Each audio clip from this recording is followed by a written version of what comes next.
grew to 37-10 midway through the fourth quarter before Buffalo got a couple of late, meaningless touchdowns.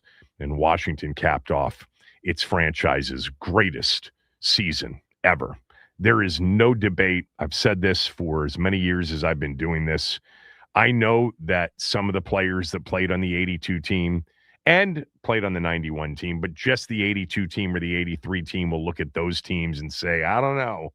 Yeah, I know. The 91 Skins are the greatest Redskins team in franchise history. They are one of the most dominant teams per DVOA, the third greatest team in the history of the league per DVOA. They were dominant that entire season, going 14-2 in the regular season, losing at home to Dallas, and then in a meaningless season finale at Philadelphia where they benched their starters in the second half and then ran roughshod through the NFC playoffs, destroying both Atlanta 24-7 in the seat cushion game and then crushing Detroit in the NFC title game 41-10 before destroying Buffalo. I was at that Super Bowl. I actually took my younger brother and my girlfriend at the time, who would become my wife. And we spent the weekend, a long weekend in Minneapolis. And I remember watching Mike and the Mad Dog do their radio show from the lobby of a hotel across the street in downtown Minneapolis. Mike and the Mad Dog, Mike Francesa, Chris Mad Dog Russo, doing their New York show in the lobby. And they had John Madden on the show. And this was Friday before the Super Bowl. And Madden wasn't there in person, but you could hear the interview. They piped the interview through the lobby of that hotel. And Madden said, and I'll never forget, he said, Pat Summerall and I have spent some time with both teams and watched practice. And he said, I've never said this about a Super Bowl before it's played, but I think these Redskins are borderline unstoppable. And I think that this is a matchup that favors them in a big way. He was right. Nobody necessarily saw it that way. The Skins were 7-point favorites over Buffalo. And, interestingly, Buffalo's AFC championship game was the last AFC championship game to finish with the final score of 10-7. That was the score yesterday. New England beating Denver 10-7 in the AFC championship game. Well, 34 years ago, the AFC championship game was played between Buffalo and Denver in Orchard Park, and Buffalo beat those Broncos 10-7. John Elway actually got hurt in the game, and Gary Kubiak had to come in and play in that AFC title game. But going into the Super Bowl, there was that one little blip from Buffalo because they were a dynamic offensive team all season long. And they just scored 10 against the Broncos in the AFC title game. Washington, though, being a 7-point favorite, I can tell you, I remember the public was all over Buffalo getting the points. They perceived the number to be a bit too high. And Washington, of course, dominated Buffalo. That 34 years ago today. A year ago today, we will talk about at some point during the show because that was our last NFC championship game. And it does seem like a lot longer than just a year ago. All right, let's get to these games from yesterday. And I'll start with the AFC title game. Look, I think it all starts with this. Sean Payton should have kicked the field goal, period. When you turn the ball over on downs at the other team's 14-yard line, 5 minutes, 6 minutes into the second quarter with a 7-0 lead, in a game in which it's going to be a defensive, low-scoring game. Points are going to be hard to come by. And then if you also know, which you should know, that there is a chance the weather will turn poorly in the second half. Now, let me defend Sean Payton for a moment. There was snow. By the time we got to Saturday, there was snow in the forecast for Denver, but it wasn't supposed to start until after the game or very late in the game. Flurries maybe in the second half was in the forecast, but the steady wind-blown snow was supposed to come at 5 o'clock local time. Okay, so that's an hour after that game should have ended. It started at 1 o'clock local time, 3 o'clock our time, Mountain Time, 2 hours earlier, 1 o'clock Denver time. But still, knowing that there was a possibility that the weather might get a little bit dicey, even though it was hard to predict what we would see. An absolute wind-blown, it was moderate snow blowing around. The conditions became impossible. Man, we've had a lot of those games this year, haven't we? Snow games, bad weather games. Again, I love it. This time of year, there's nothing better than watching those games from the comfort of your own home. It plays out cinematically on television. Did you notice, by the way, CBS put up those superimposed yard line and hash mark graphics when the field became indistinguishable. And then they pulled them away. And then you couldn't tell what yard line they were on. Now, I have to tell you, I don't like the superimposed graphics. I think it makes the field look odd. And when a player is running through the 40-yard line, they kind of get lost in the superimposition, or however you would describe that, of the graphics over the snowy field. And maybe that's what they found, is that it was difficult to follow the action even though you knew where the ball was.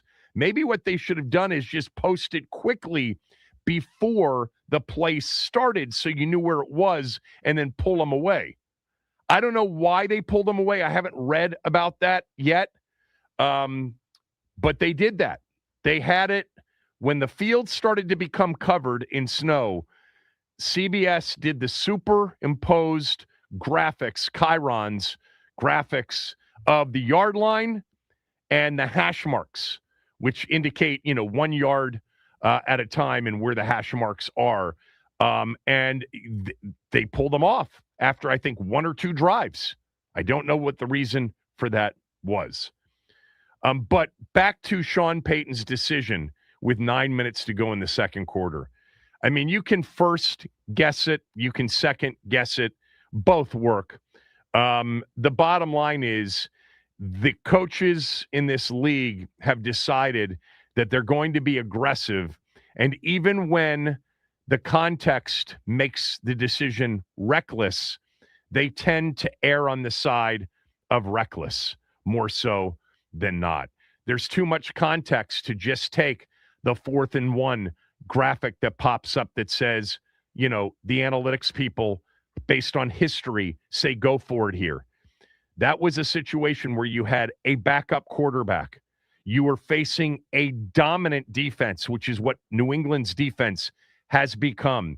You have controlled the game through the first, call it 20, 21 minutes of the AFC title game. You've got a chance to go up 10-0, 2 scores on a team that is really struggling offensively.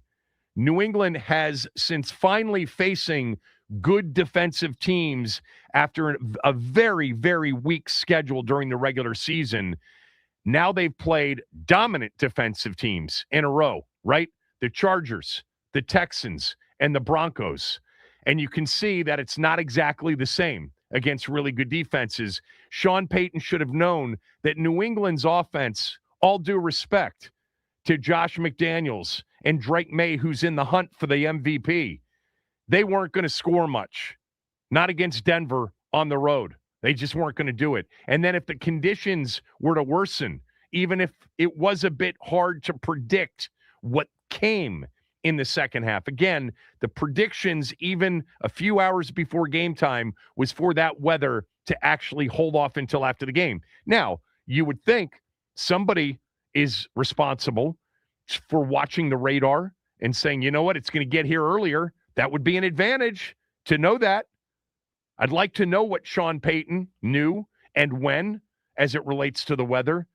But that decision was reckless, in my opinion. I don't care what the analytics say.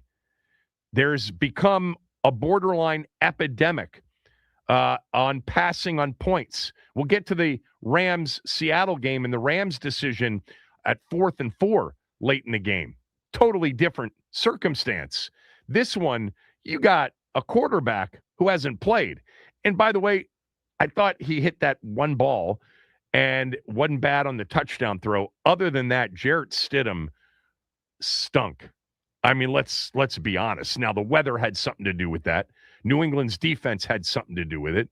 Their inability to run the football at all had something to do with it. But he wasn't very good. I mean, he basically showed why he's been a backup quarterback his entire career. There was a lot of confidence coming out of Denver this week as it related to Stidham. But that was a winnable game with Stidham because of Denver's defense and because New England's offense just hasn't been very good in the postseason. And the Denver defense did a great job. And ultimately what hurt them is that in a game like that, a game that's going to be closely contested and low scoring, mistakes, those that make the most, lose. They took points off the board by going for the 4th and 1. 10-0 would have felt like 17 or 24-0 in a game like that. And then the fumble by Stidham trying to throw the football. It ended up being called a lateral. New England fortunate that they got the touchdown because that was big. And Drake May did some good things with his legs. There's no doubt about that. He was huge as a runner. Did he have more rushing yards than passing yards in the game? No. He had 86 passing yards. He had 65 rushing yards. But his running was crucial because that's the only offense they had other than that first drive of the third quarter where it was all Ramondre Stevenson. And that was a big drive, too, because it gave him the lead. But the two mistakes, I'm not even counting the two missed field goals. One of them was blocked. One of them was, a kick that got swept by the wind. They missed a field goal as well. But the taking the points off the board on a field goal that was short, just so everybody knows, it was a short field goal. They were at the 14-yard line. That's a 31-yarder. You expect Will Lutz to make that. And remember, even if they get the first down with that backup quarterback, there's no guarantee they're going to score a touchdown out of it. With the way not necessarily with the way it was going at that point, but they couldn't run the ball, and then it was a condensed field. It was going to get difficult to score a touchdown anyway, even though they had done it on the drive before. The answer of, well, wouldn't 14-0 be better than 10-0? Yes. But I think the difference between 14-0 and 10-0 versus 10-0 and 7-0 is significantly different. A 2-score lead is what they should have been in search of right there. And then the Stidham fumble set up the short field, super short field, which accounted for New England's only touchdown of the game. The team that makes the most mistakes in big games like this that are closely contested going in, and you think they're going to be closely contested, those teams lose and the other team wins. I will also say this, man. Yesterday was such a phenomenal job by Vrabel. Vrabel understood what his team was and what the opposition was. Last week, D'Amico Ryans, who I'm a fan of, I think D'Amico Ryans has done a great job in Houston. But Houston didn't do what New England did yesterday. If Houston had done what New England did against Denver yesterday, Houston would have been playing Denver yesterday. Vrabel took the ball out of his offense's hands, said, we're not going to make any mistakes. We are totally fine punting the football. Punting actually is a good thing to give the ball back to Jarrett Stidham. Even a short punt that allows Denver to start at our 33-yard line is better than a fumble or another sack deep in our own territory. If Houston had approached the game last week knowing that New England's offense had little to no chance to do much against Houston's defense without great field position or without the defense being on the field the entire game for 15 possessions, as it was last week. If they had been okay with punting the football, they would have won. And Vrabel understood that in a game like this, I know it's offensive football era, but it's okay to punt the football 8 times. 8 times they punted in the game.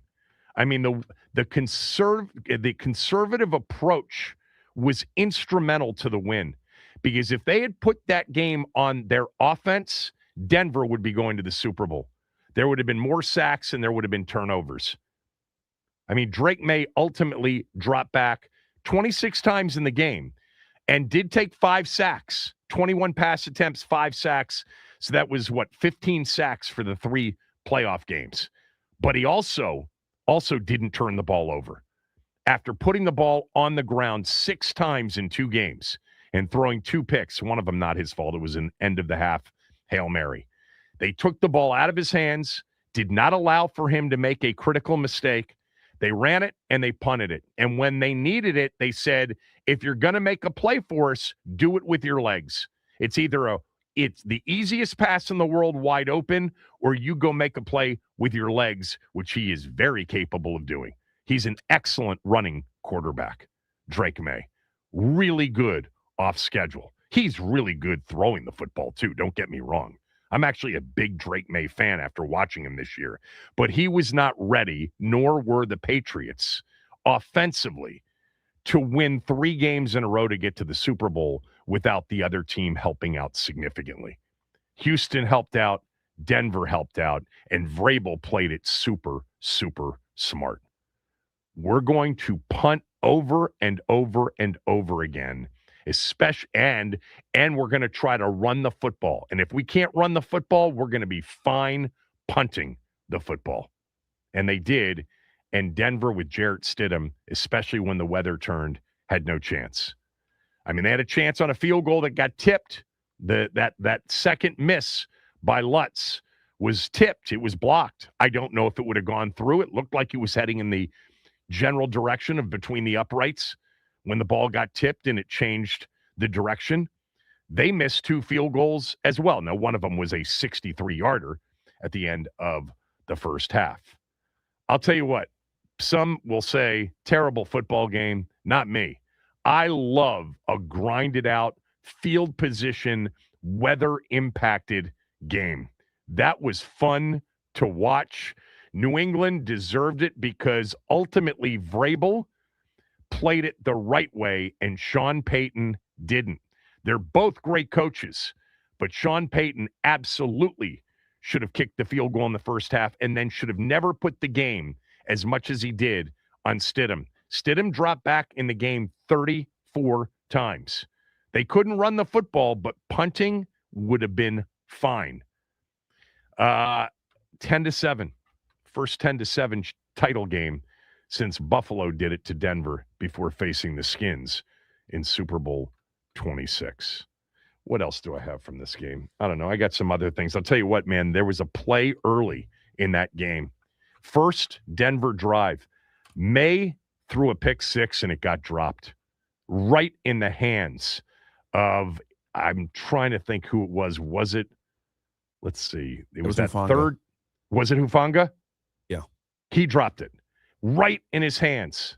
The 3rd and 4 from deep in their own territory. That is 7-0, and it would have felt terrible. But yeah. Wow. You know what? The other thing, too, is the way Denver managed the end of the first half with Stidham running out of bounds. He should have stayed in bounds. They could have brought the field goal team out. There was plenty of time to line up and kick a field goal. New England would not have – maybe they would have called timeout there, but they left New England with too much time. Sean Payton's really good. Look, it's nitpicky. It's nitpicky, but you got to take the points. This postseason, this season in general, we've just seen teams decide that three's not something they're interested in. And context is everything. Sometimes it makes sense to go for it. And sometimes in context, no matter what the analytics say, it does not. It did not make sense yesterday. We'll get to the NFC Championship game when we come back. And I will give you, as these latest, Monday model runs come in, there's a monster storm on the maps for this coming weekend. I mean, it looks like all snow, could change, but we're in a stretch here. I'm sick of it already, and I like it. Kevin Sheehan Show, the Team 980 and the team980.com.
but yeah, I just felt like, man, we had momentum. Get up 14. It felt like we had a good call. And where were we at yard line wise there?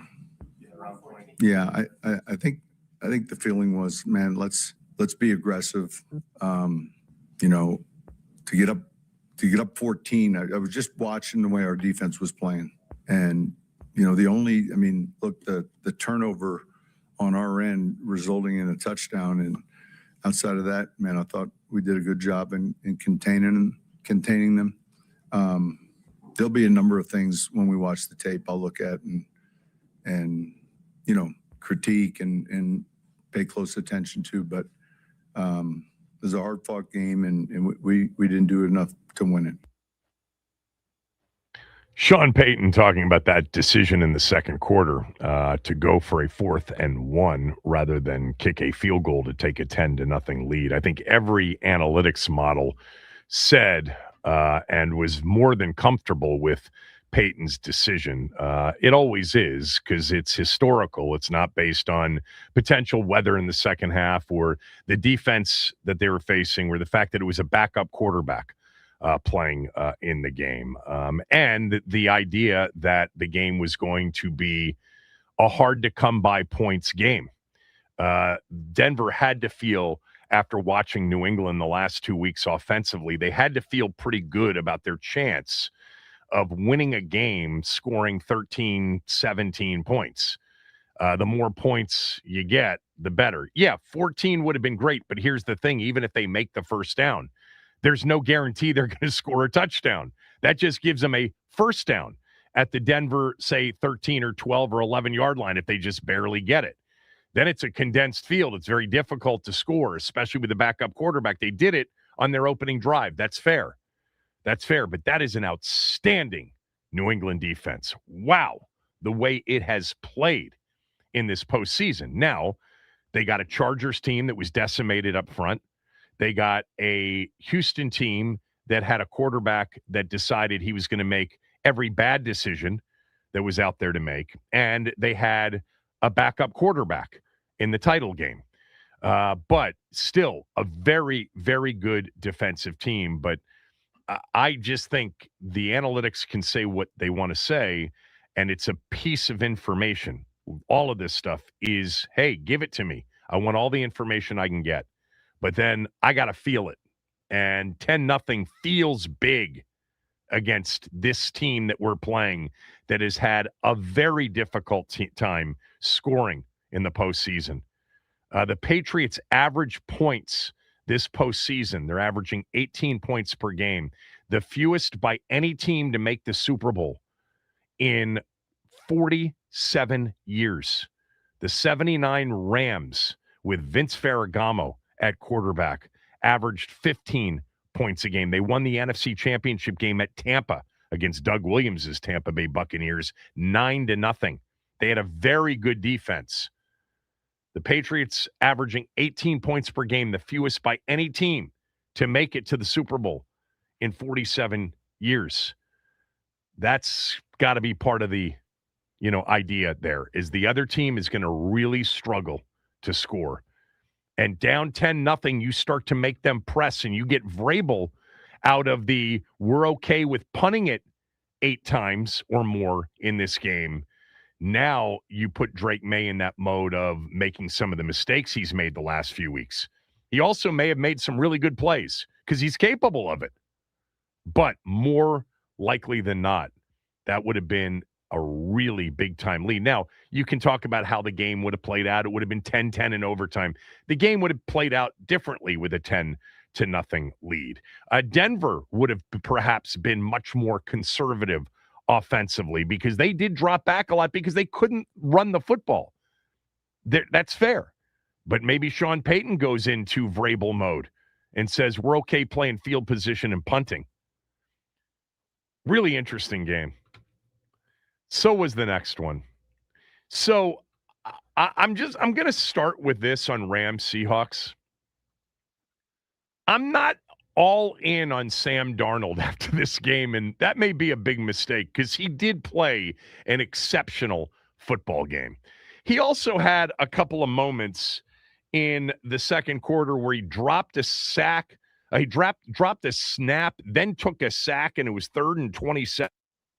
And then the next drive, it was 3rd and 9, and he threw the ball to a wide open check down, and it was thrown, so inaccurately the ball was dropped.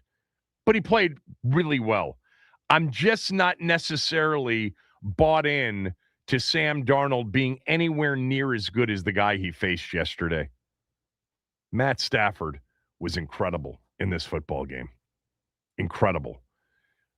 So let's go through this one. Let's start with this. Seattle's defense per DVOA is number one right ahead of Houston. I think Houston's defense at the end of the year was the best defense personally. But Seattle's defense has been lights out. We saw what they did to the 49ers in back-to-back games. That 49er offense was missing Kittle. We know that in the playoff game last week, but they weren't missing Kittle in week 18. And they had been rolling. They had really been on a roll offensively, and Seattle's defense completely shut down San Francisco's offense. By contrast, here are the last 2 games against Seattle by Matt Stafford. The game on that Thursday night, December 18th, he threw for 457, 3 touchdowns, no sacks, no interceptions. And then in this game, he threw for 374, 3 touchdowns, no interceptions, 1 sack. Not to mention he had an unbelievable 4th and 1 run where DeMarcus Lawrence couldn't get him to the ground, and they picked up that first down on their final, drive before the, desperate drive at the end. 457, 374, that would be 821. I mean, 831, 831 yards passing, 6 touchdowns, no interceptions, and 1 sack in 2 games against arguably the best or the second best defensive team in the league. I really wanted the Rams to win. I really wanted the Rams to cover, of course. Smell test 1-1. I had Denver plus the points. That covered. I had the Rams plus the points. That did not cover. 2 things got the Rams in this game, more so than Sam Darnold did. Number one is their defense really deteriorated, beginning in December. We started to see teams move the football. That Panthers game, which was, I think, Thanksgiving weekend. I think they played at Carolina the first time Thanksgiving weekend. That was the first game in which it was like, what's going on with the Ram defense? The Panthers carved it up. Then the Lions carved it up. Then the Rams obliterated. Then the Seahawks obliterated the Ram defense in that comeback. The Falcons beat the Rams with Cousins and the run game doing a job. And then I mentioned this, even Jacoby Brissett in the season finale against the Rams starters played well. Then in the postseason, the Panthers lit the Ram defense up. The Bears lit the Ram defense up. And then the Seahawks did the same. The Rams defense at one point in November was a top 5 defense by all advanced numbers. It's not what it was in the postseason or really down the stretch. And what really, I think, pushed them to needing to score 33 or 34 points a game was they couldn't cover. They just could not cover. They had a pass rush they could not cover to save their life in this game, and they couldn't do it against a lot of teams down the stretch. And then number 2, their special teams have been horrible, been a disaster all year. The 27th ranked DVOA special teams unit. They fired their special teams coach after a game in December, hired Ben Kotwika to be the guy. Remember, this goes back to the Philadelphia game early in the season when the Eagles blocked 2 field goals. They had another blocked field goal in that Thursday night loss to the Niners. They gave up the Sheehan punt return in that Thursday night game, which totally flipped that game and essentially was the play that determined where yesterday's game was played. So Seattle rather than SoFi. Chase Blackburn was the special teams coach. Sean McVay fired him, hired Kotwika, our old guy at special teams, but they just could not get it done. The Panthers blocked a punt in the playoff game in the wild card round. They had a terrible punt or two in bad weather against the Bears. And then Xavier Smith fumbled a punt, recovered it in the first half, and then fumbled a punt, a massive mistake, which led to a touchdown when the Rams would have been down 17-13, getting the football back. Instead, they fell behind 24-13. Now, I did think that the way the Rams responded after falling down and behind by 11, I mean, the way they heated up offensively, Devontae Adams, Puka Nacua, I mean, it was one big play, the tight ends after another. They did have that third down drop, which led to the fourth down make. But the Rams, basically made the best defense in football, completely look ordinary in the third quarter. But in the fourth quarter, even though they moved the football, they got down there and they had that 4th and 4. So this, to me, is more debatable than the Sean Payton decision. And, of course, if you had the Rams +3, +2.5, field goal down 31-27. Please, a field goal. Keep in mind the Rams had basically one drive in the fourth quarter after scoring touchdowns on their 2 drives in the third quarter. They had the fumbled punt, which gave up a possession. But the Rams in the second half, 4 plays, 75 yards, 5 plays, 87 yards, 14 plays, 84 yards. But that ended with the 4th and 4. So I personally think 4th and 4, condensed field, you're at the Seattle 6-yard line. You can still get a first down. The 3rd and 4 was a rushed play where no one was open. You've got all 3 timeouts left. Yes, your defense is struggling, but you had forced a punt on 2 of the 3 Seattle drives in the second half. There had been some good pass rush in the second half. And I think at 4th and 4 on a condensed field, super condensed because you're at the 6, I know analytics says go for it. I think, again, field goal was an option there. Now, to me, it's more of a coin flip. But remember this. You miss, and yeah, they've got bad field position, but wouldn't you rather it be 31-30 and all you need is one stop? Because if you get one stop over the final 5 minutes of the game, just one, you're going to win the game. Because there's not much of a chance with the way the offense is rolling that you're not going to get in field goal range. I would have considered field goal there to make it 31-30. It seems like no one talked about that decision at all. There were obviously mistakes made by Seattle, and no bigger mistake than Reek Woolen's unsportsmanlike. You just cannot do that. That is just such a bad decision. I mean, it is 3rd down and 12. And yes, you had a chance to pick it off on the play before, on that play. And then you get the taunting. And no matter what you say, I'm all for letting these guys play and letting these guys be emotional. But when you cross literally the sideline, taunting the Chris Shula, the defensive coach, first of all, and then the entire team, that has to get flagged. That was way over the line. A quick turnaround, taunt, whatever, and then run back to the sideline. In a game like that, the emotion, you let it go. I thought the referees in both games did a pretty good job of letting them play. There was a Rams drive in the third quarter, I think it was, or maybe it was the first half. Where is it? Where literally there was a defensive hold, a defensive pass interference, and a face mask on Stafford within 2 plays, and none of it was called. And that face mask, that helmet turned, should have been 15 yards. That was on a field goal drive. I think that was in the first half when they kicked a field goal, second quarter to make it 10-6. I think that was the drive there. But Reek Woolen, what a disaster. And then the next play, they touchdown, Nakua.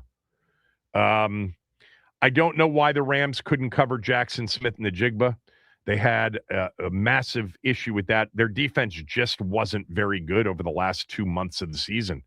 Really, starting Thanksgiving weekend at Carolina, that defense just got blitzed. Emmanuel Forbes couldn't help him out.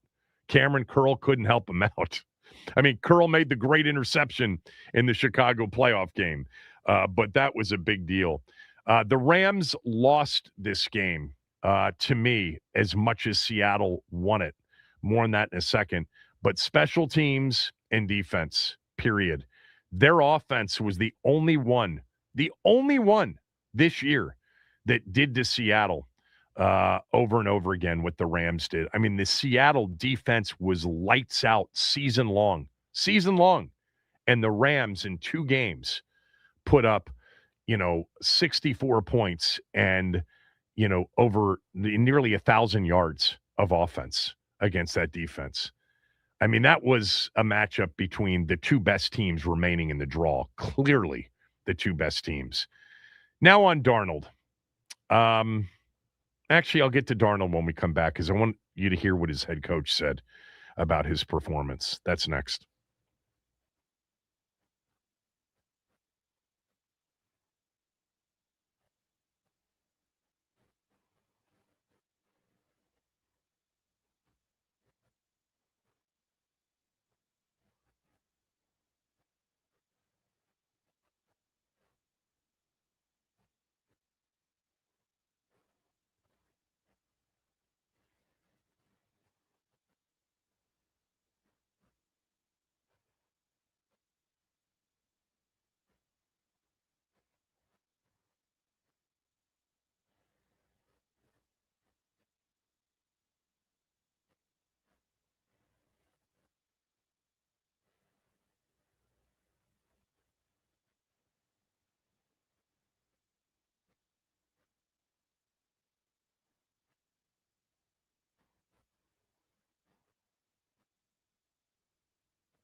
Can't talk about the game without talking about our quarterback. I mean, he just shut a lot of people up tonight, so I'm really happy for him.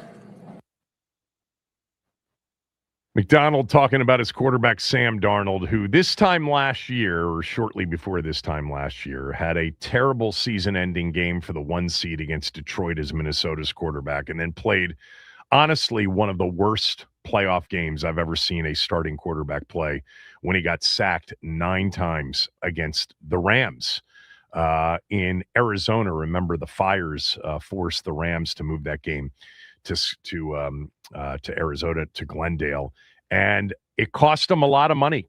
It cost them some opportunities. You know, yesterday before the game, I read something, Anthony, that I thought was really interesting that I didn't know.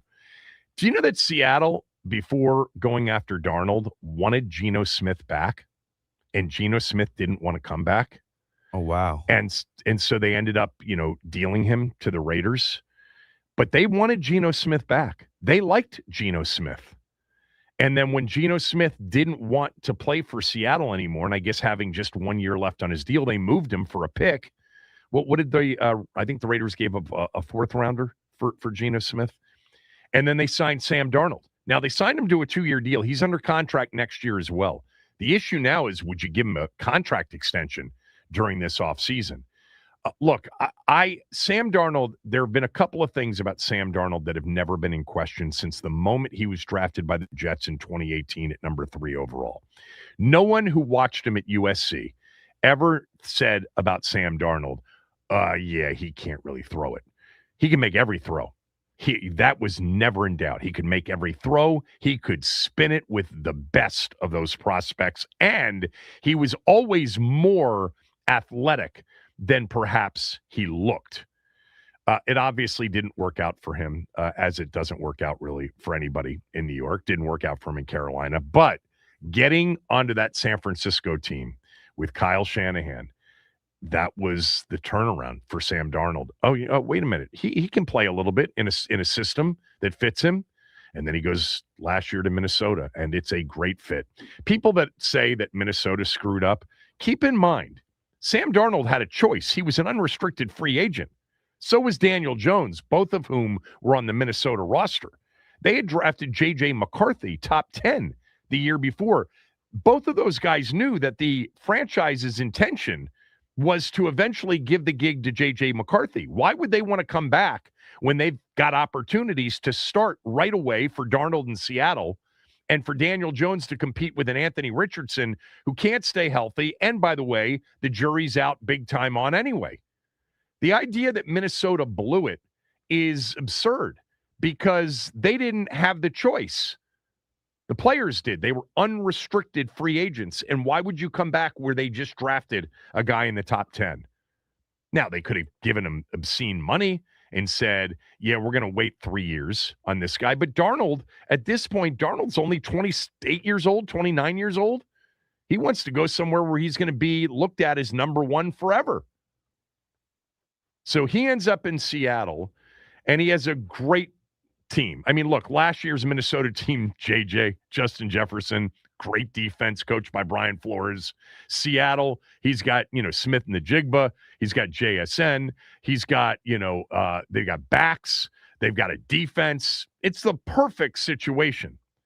He played an excellent football game yesterday. I do not see it in the way some do, that it was like some sort of great all-time championship game performance. I don't see it that way. I think Seattle's going to have a much more difficult time against New England's defense in the Super Bowl than they did against the woeful 49er defense and the Ram defense in these 2 playoff games.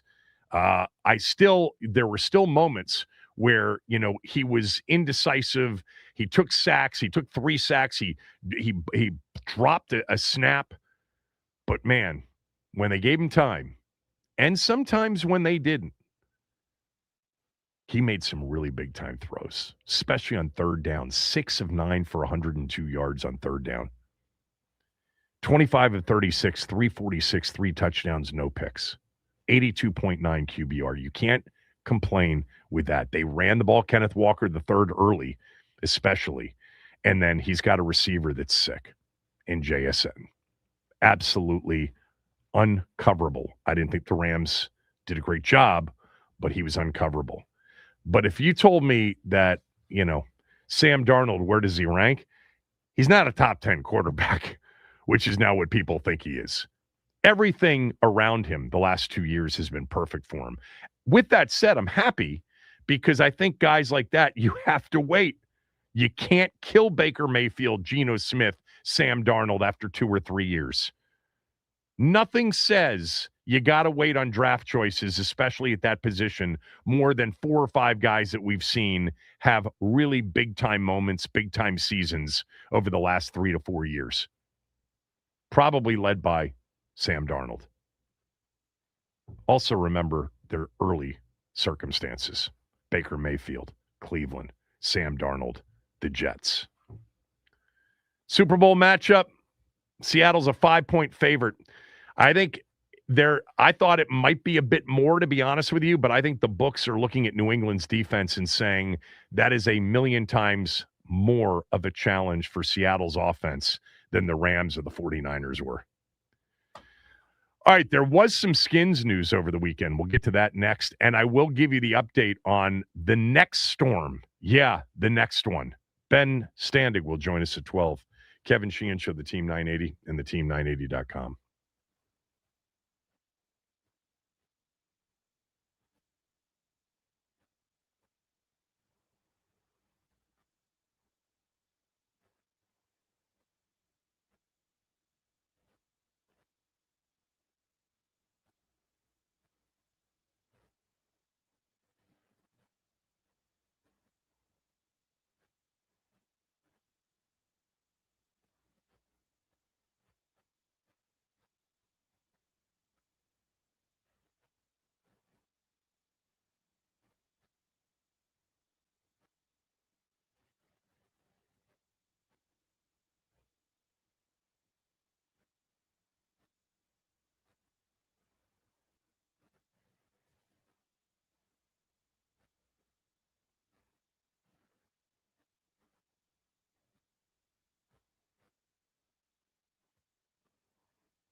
You expect Matthew Stafford to be back next season? Yeah, if he still wants to play, what the hell kind of question is that? Want to play? You have to ask him. We've been totally present. He's the MVP of the league, and if he's not, I got respect for everybody else, but this guy played at a level that's just different. I appreciate you guys this year. Thank you. Sean McVay, that's not a bad question. I love Sean in these press conferences. He's great. And obviously you catch him after that loss. But I think everybody's been wondering what Matt Stafford at 37 years old will do. Stafford was asked about it and said, he's is essentially mum on his future and didn't really answer the question other than to say, I can't generalize 6 months of my life 10 minutes after a loss. The way he played this year, I don't know why he wouldn't come back. I mean, we may get Aaron Rodgers back in Pittsburgh at age 42, 43 years old, now that Mike McCarthy's been hired in Pittsburgh. Matt Stafford can still do it. I think the issue with Matt Stafford, as it was during last offseason leading into the year, is his back. He's had some back issues. But Matt Stafford had an unbelievable season, 46-8. Come on, man. He's the MVP. It's a regular season award, and Drake May was outstanding, but I don't think there's any question after watching these postseason games who the best player at that position in the league is. It's not really close, not between those two. Not yet, anyway. Matt Stafford, yes or no? I don't know. I would say yes. These guys tend to think about it for a few months and then say, we got to finish the deal. Now, if they had gone to the Super Bowl and won, Stafford apparently made some comment. I was looking for it. I heard it this morning on ESPN that basically he felt like it was, that if they could have gotten that 4th and 4, scored, won the game, that they would have won the Super Bowl. Like, I think the winner of that game felt like it was going to be pretty easy to win the Super Bowl. I'm not so sure it's going to be easy. I'm going to tell you right now, New England's defense is legit nasty, and they are a well-coached football team. We've got plenty of time to talk about the Super Bowl. How about our team? So let's go through some of the news of the weekend. Washington, several people reported yesterday. Ben's going to join us at 12, and he's got some news, which I will get to on the show coming up here in about 5 minutes. But they interviewed Vikings defensive backs coach, defensive passing game coordinator, Durante Jones. He's on Brian Flores' staff. So what I have now in terms of where they are interview process-wise on the defensive coordinator opening, and then with some of the other jobs around the league being filled. So let's start with this. Denard Wilson, the Tennessee coach, defensive coordinator, who was interviewed by Washington, got hired by John Harbaugh to be the defensive coordinator in New York for the Giants. So cross him off the list. Jonathan Gannon, hired by Matt LaFleur and the Green Bay Packers to be their defensive coordinator.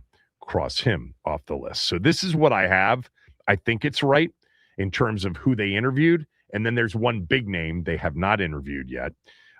Brian Flores interviewed, staying in Minnesota. Jonathan Gannon interviewed, going to Green Bay. Denard Wilson interviewed, going to the Giants. Patrick Graham was their first interview, still out there. Carl Scott, the Seattle defensive position coach, is still available. Joe Cullen, the Chiefs D-line coach, still available. Al Harris, the DB's coach in Chicago, still available. Terrell Austin, the Steelers defensive coordinator, still available. Durante Jones, who we just mentioned, the Vikings DB's coach and defensive passing game coordinator, still available. And then you have Raheem Morris, who's still out there. No head coaching job yet.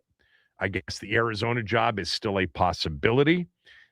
You cross Green Bay off the list, the Matt LaFleur connection with Raheem, because they hired Jonathan Gannon. And look, the Rams defensive coordinator, Chris Shula, who had, basically a big target on his back for next head coach somewhere, especially if there are a lot of openings. Well, their defense was horrible down the stretch over the last 2 months of the season. Does that mean he's back in LA as the defensive coordinator? Because if he got a head job, and there are 4 left after Mike McCarthy got hired by the Steelers, wild hire, right? Cleveland, Vegas, Arizona, Buffalo are the 4 left. Is Chris Shula going to get one of those jobs? I don't know. Would he want at least 2 of those jobs? Would he want Arizona? Would he want Cleveland? Vegas is a bit of a different story because they do have the number 1 pick in the draft. Is he going to get the Buffalo job? But if Chris Shula leaves LA, Raheem then has an obvious, choice between, the Rams and somewhere else, Washington included. Here are, and I did this before the show, I think it's right as of, an hour and 15, hour and a half ago. You've got the 4 head coaching openings, which will also then include defensive coordinator hires. Now, Jim Schwartz is in Cleveland. It's possible if he doesn't get the job, they hire somebody else. He stays there. Is the DC? I don't know. But Cleveland, Arizona, Raiders, Bills. 4 head coaching openings, 4 defensive coordinator needs. Then add to that, the Ravens have not hired a defensive coordinator. The Chargers have not hired a defensive coordinator. The Dolphins have not hired a defensive coordinator. The Jets, Steelers, 49ers, and Titans all have defensive coordinators. Add that to Washington. 12 teams currently without a defensive coordinator. 12. That's after Dallas added Christian Parker and filled their need. The Packers added Gannon. The Giants added Denard Wilson. Now, interestingly, the Ravens, Minter, defensive head coach. How attractive will that be with Minter perhaps calling the plays? The Jets, is Aaron Glenn going to take over play calling responsibilities after deciding he wanted to be a CEO coach in year 1? Who will hire who? The Steelers obviously is an attractive opening because it's an offensive head coach. The 49ers offensive head coach to replace Saleh. The Titans. There are, including Washington, right now, by my count, 12 defensive coordinator opportunities. And talent-wise, there's no worse situation than Washington's. None. Chargers have talent. Ravens have more talent. The Dolphins, the Jets, I think, have more talent. The Steelers have more talent. The 49ers, healthy, of course, have more talent. The Titans definitely have more talent on defense. Those are all, from a talent standpoint, more attractive opportunities. Remember, a defensive coordinator isn't just looking to see, well, who do I have? Because they should be thinking about, what's the other side of the ball look like? Am I going to have to hold teams to, 17 every week? Or do I have a team offensively that's going to score, that's going to put me into a position of being able to coordinate and call a defense up 10 in the second half rather than down 10 in the second half every week? From that standpoint, right, Washington's pretty attractive because they have Jaden Daniels. They have an offense that, if healthy, looks like it can still be a pretty damn good offense. 49ers have a good offense. Jets, no. Titans, big question mark, Cam Ward. Steelers, we don't even know who the quarterback will be. And then the 4 openings, Cleveland, Arizona, Vegas, Buffalo. Buffalo, obviously, would be an intriguing opportunity.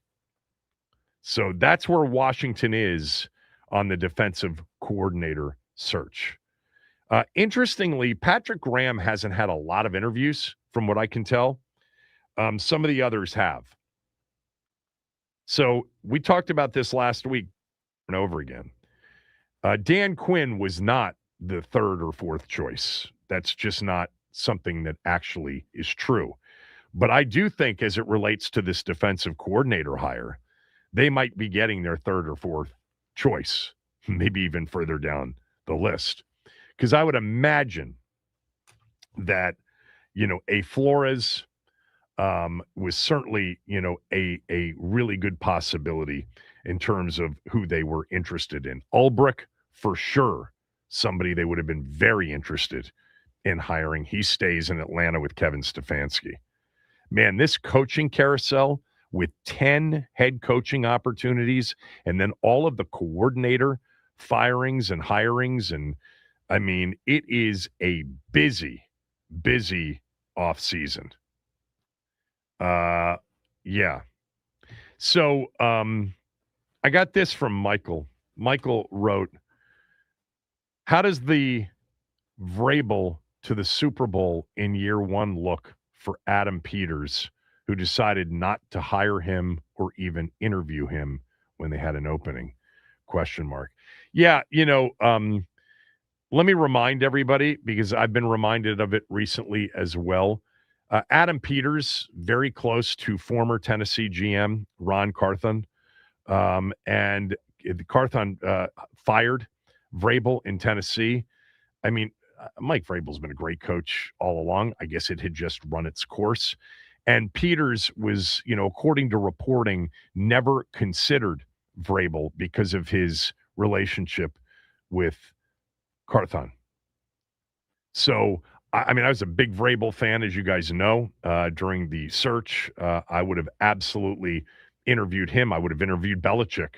I would have interviewed a lot of people that they decided to pass on. They interviewed, Quinn, fell in love with him. They were certainly hoping to interview Ben Johnson. That never came to fruition. But yeah, Vrabel's been a good coach. Vrabel is probably,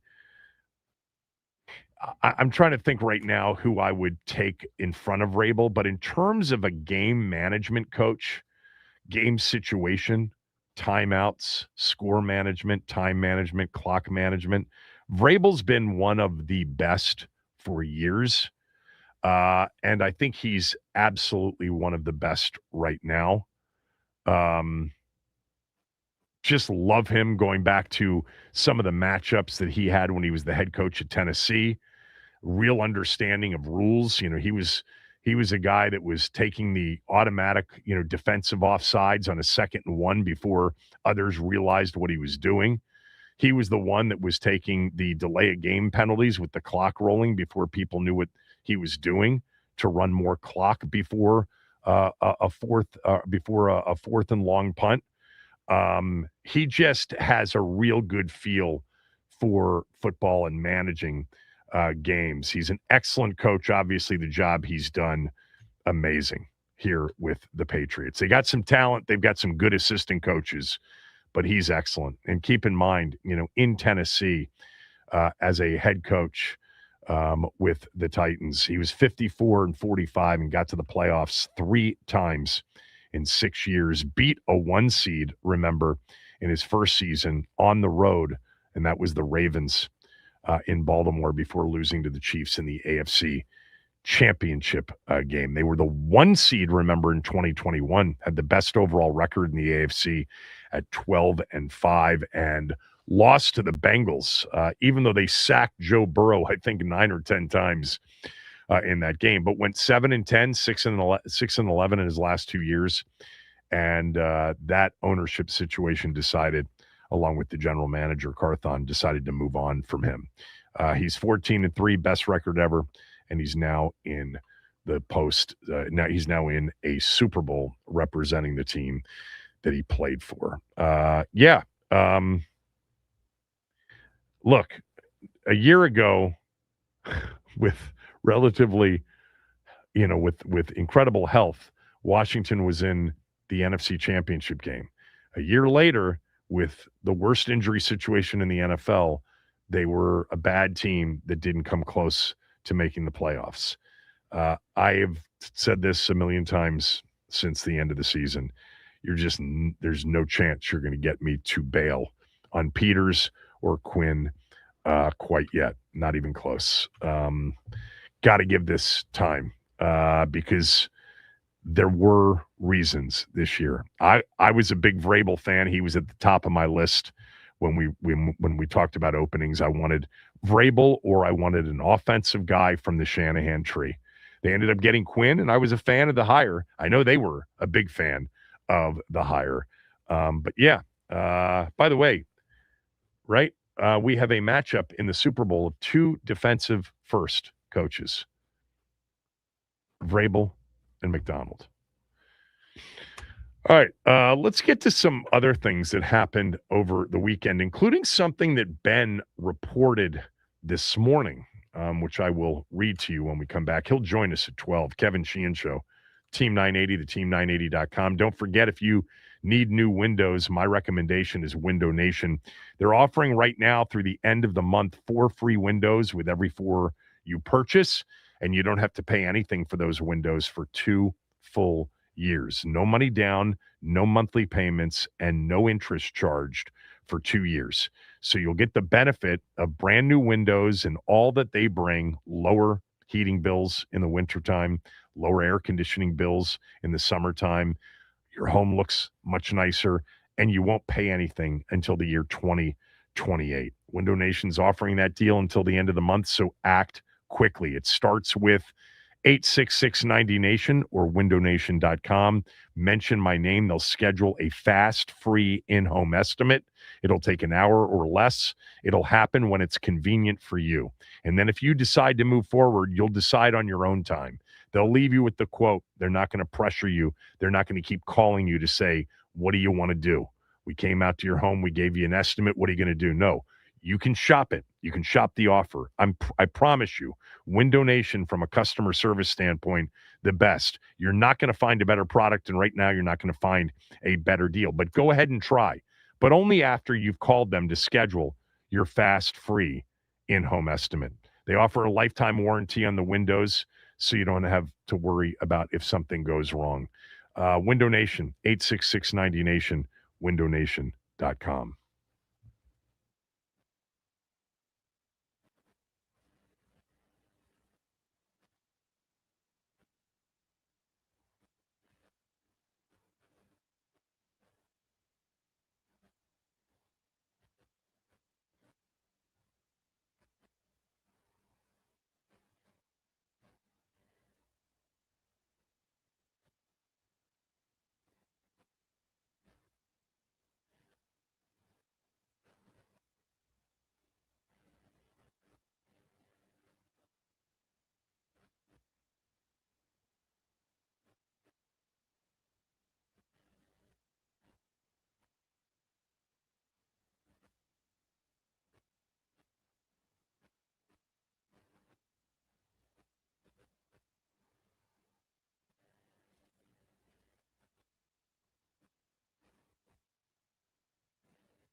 was just telling me. What did you see? What did you say? We gave up 30 points a game and made it to the NFC Championship game a year ago. Yeah, in the postseason, we gave up 30 points per game, and then we gave up 25 points per game in the regular season. Yeah. Well, I mean, 55 of those points came a year ago to the day. We'll do something on that next hour. 1 year ago today was the NFC Championship game, and I still maintain the game was closer than the final score indicated. Ben Standing's going to join us at 12. This is what he had from his Substack column this morning, and it's interesting. This about Deron Payne. Remember, Deron Payne's salary cap hit next year is $28+ million. I've maintained for the better part of the second half of the season that I don't think Deron Payne's coming back, even on a restructured deal that could lower the cap hit. I think Deron Payne's play, and most of you know this, I've been the biggest Deron fan since they drafted him. I think it's just way too up and down, and that's what his whole career's been, with the exception of 22, the contract year, in which he had his best season. But there are too many games where he is non-existent, and then other games in which he is present and accounted for. But this was Ben. He wrote this morning. At least for now, the Commanders appear inclined to make the bet that keeping Deron Payne makes the most sense.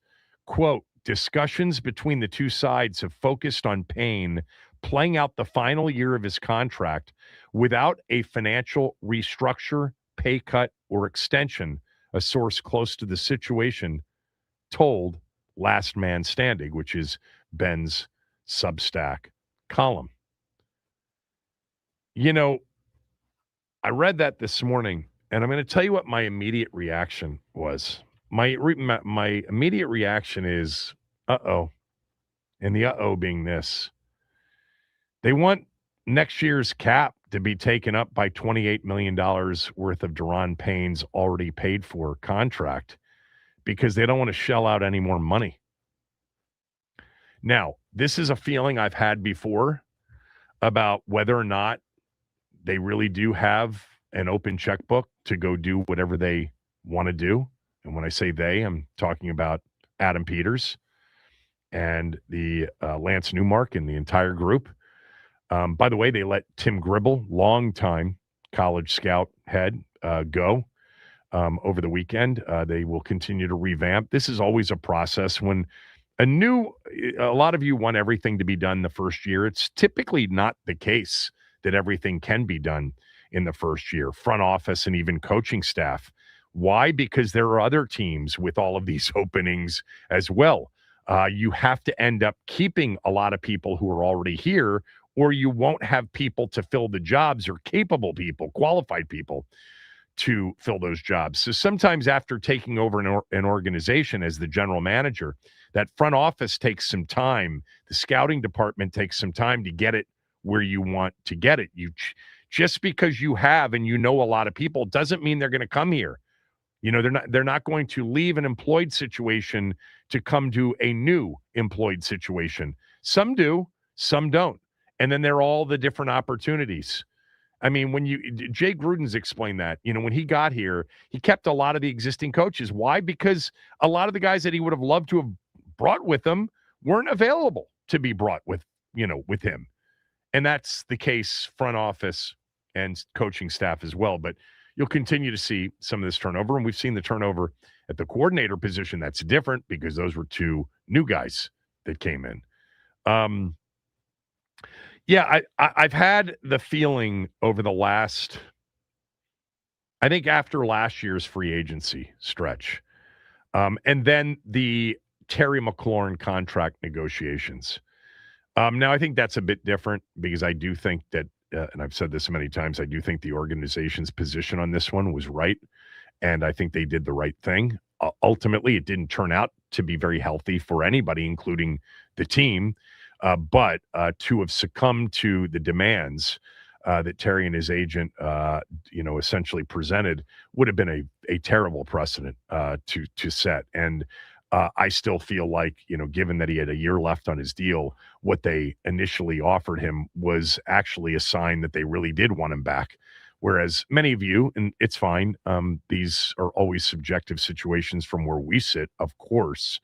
But I think a lot of people thought they didn't handle it well. They lowballed him. They wouldn't come up. They should have overpaid him. They should have just gotten him in, should have overpaid him. They're trying to win a Super Bowl, all of that. When they said, yeah, this isn't the player to do that for at this stage in his career. But part of it fit my, gut, which I don't think, by the way, it wasn't a gut. It was a gut possibility that always was a bit of a long shot. But what if the purse strings had been tightened up? And that's why we get all these one-year deals. That's why even the longer-term deals aren't outrageous out-of-pocket money. Terry's deal, for all intents and purposes, is a one-year contract extension, and that's this coming year in 2026. Is it possible that after spending $6 billion on a stadium requiring 20-plus limited partners, spending, another many hundreds of millions, certainly, close to $100 million, maybe $200 million on just making the stadium that they have for the next few years suitable, safe for spectators? Is it possible that coming up with lots of cash outlay on guaranteed money, on guaranteed, signings, on what you'd have to put away in escrow for a longer term deal, just there wasn't an appetite for it, or isn't an appetite for it? I don't think that's true. I haven't heard anything that would make that true. It's just interesting the way they went about the first 2 years of free agency. Not a lot of outlay of big money, long-term deals. Now, I think year one, it made a lot of sense, dipping your toes, trying to figure out what you have, bringing in some players that you think have a shot that can help you transition. They didn't expect that first recalibration year to go 12-5 into the NFC Championship game. I don't think anybody expected that. And that probably changed the short-term goals for sure, hence the Lattimore trade, hence the Tunsil trade, which has worked out, the Debo trade. Now, on the other hand, you would say if they're trying to save money and they're trying not to put big cash outlay, they would have acquired as many draft picks and just brought in lots of, young, rookie players that weren't going to require a big cash outlay. Because this offseason, there is going to be some cash outlay. You have to sign Tunsil to a long-term deal.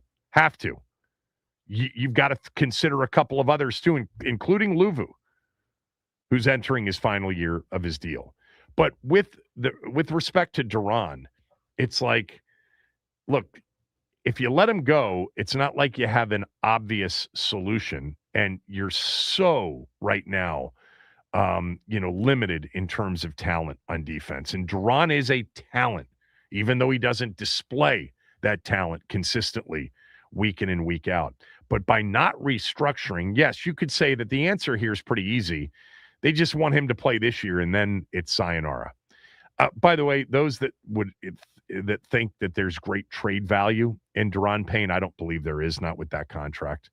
I think if you decided that you wanted the big cap savings, that you would just cut him loose. I can't imagine anybody giving up anything other than a late day 3 conditional pick for Duran Payne. So we'll see. Ben's got more on this at 12, but I do think it's interesting if it's true and they end up keeping him at the current cap hit. It takes up a lot of their cap space. They don't get the big cap savings, which may be, well, we're not planning on spending big anyway, so we don't need that extra space. They still have a lot of it, even with Duran on the books. TBD. All right, when we come back, I want to talk about some of the other things that went on over the weekend. Anthony's with me. We'll touch on one of the great Saturdays for freshman college basketball players ever Also, what has happened to Maryland basketball in 1 year? We'll hit on some of those things. I'm looking at these models coming in, and yeah, it looks like this coming weekend, we could be ground zero. The East Coast could, the Northeast could. Yeah, get ready for another one this weekend. But things change, and hopefully it won't happen at this point. We'll see. Kevin Sheehan Show, the Team 980 and the Team980.com.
Ben Standig will jump on with us at 12.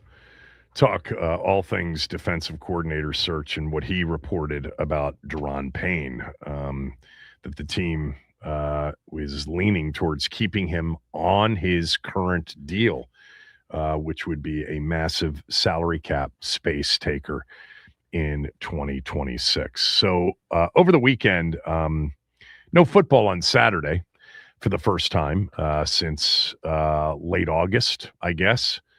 And now we have no football on Saturday or Sunday for next weekend, and then just one more football date. And then I think I mentioned this. It's one of my favorite Colin Cowherd lines. Colin used to come on this show all the time back in the early days when we were an ESPN affiliate. But Colin once said, there is football season, and then there is waiting for football season. And we are basically now in the waiting for football season mode. Yes, they'll play that Super Bowl in 2 weeks from yesterday. So I watched a lot of college hoops Saturday and Saturday night.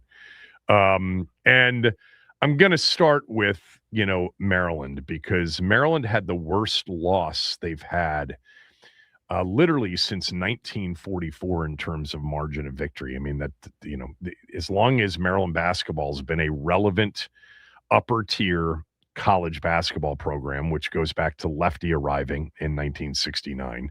So we've essentially had about 57 years of Maryland basketball being a relevant college basketball program, typically somewhere in that top 15 to top 25 range of basketball programs, depending on the era, depending on the years. They went to Michigan State after getting blown out at Illinois a few nights earlier. Illinois was ranked 11th. They lost 89-70 in Champaign. And then they played on national television early window on Saturday in East Lansing against a team that they've had since entering the Big Ten. There have probably been more of those intense, high-level, close, memorable games against that team than Maryland's had against anybody else since entering the Big Ten. I'm not about to suggest that it's a rivalry of any sorts. Maryland doesn't have a rival in the Big Ten.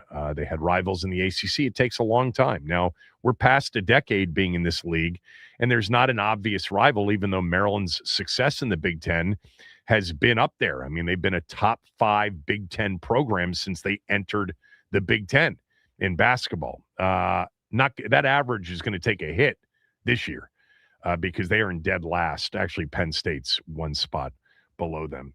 But they lost the game Saturday in East Lansing, 91-48.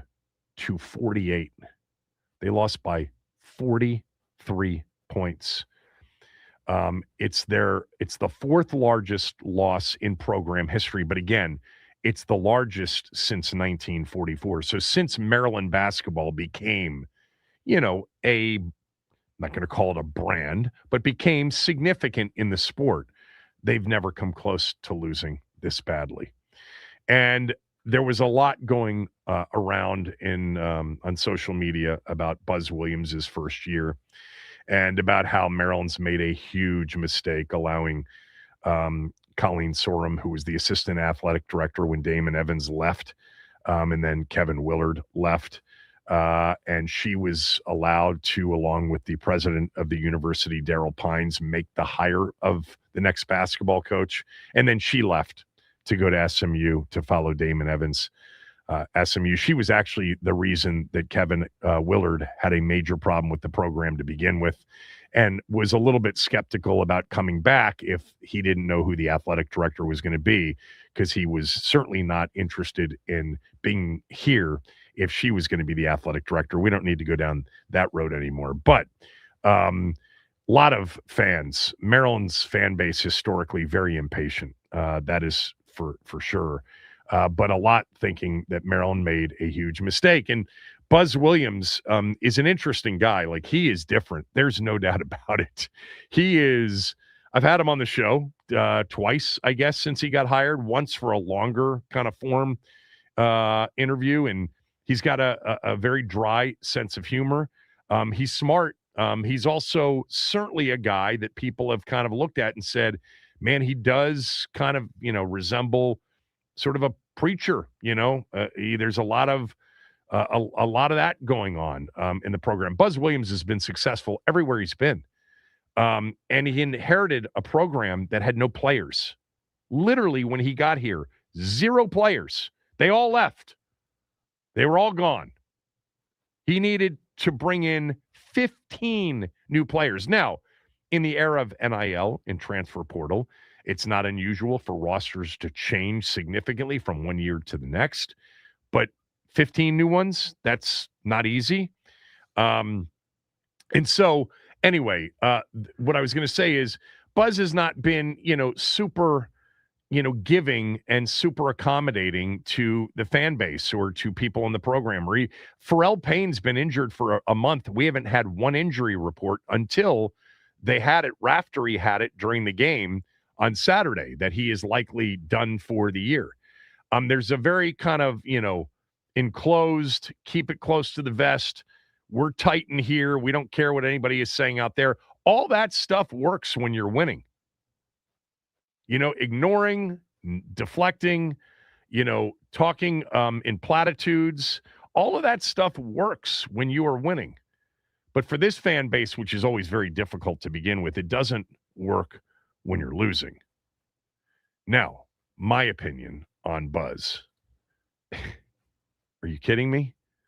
He got hired.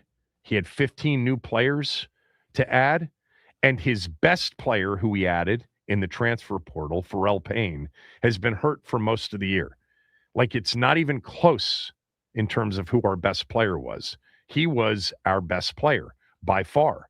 They were a much more competitive team with him than they've been without him. They led Michigan, a team that's been dominant this year. They led them at halftime 50-45 in College Park, and then Payne got hurt, and they ended up losing that game by double digits. They have a recruiting class coming in next year that right now ranks 5th in the country. They got the kid Baba from Silver Spring. They have other big-time players coming in. Now, is it better to recruit high school 16, 17, 18-year-olds or recruit 21, 22, 23-year-olds from the portal? Personally, I think you win more often with grown men than you do with kids. But we saw what Derek Queen did last year as a freshman. And how about the freshman performances on Saturday? Get to that in a moment. But Maryland right now is in the midst of the worst season in all of our lifetimes.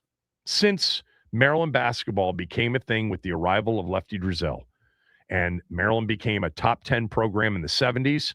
They certainly were a top 20 program in the 80s, 90s, back to a top 10 program into the early 2000s, top 15, worst case, into the, 2010s where they switched conferences, and it was a big deal to switch conferences. Most of you understand that. Some of you don't, but switching conferences for the University of Maryland may have been a financial boon, as it turns out it was, but from a risk to the fan base being as into it and potentially right now being apathetic about men's basketball, the number one thing in Maryland sports always has been.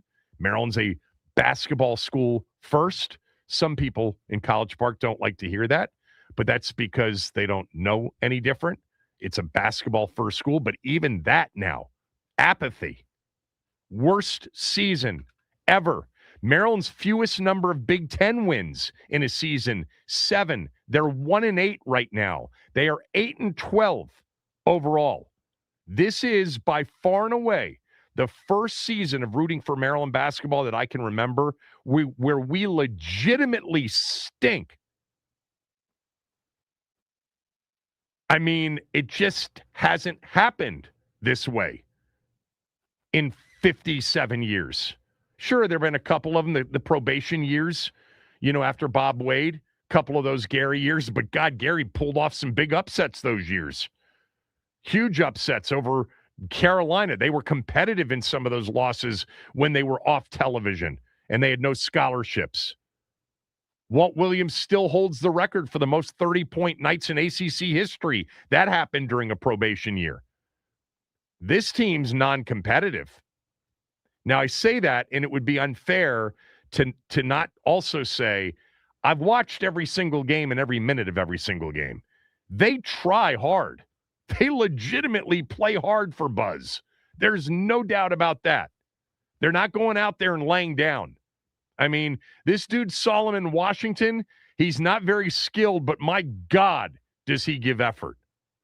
But they don't have players to compete with Michigan State ranked 10th in the country, Illinois ranked 11th. Their next opponent is Purdue, ranked top 5 in the country. The Big Ten's brutal. We've seen it since we've arrived, but we've competed with it and beaten it and done very well at times.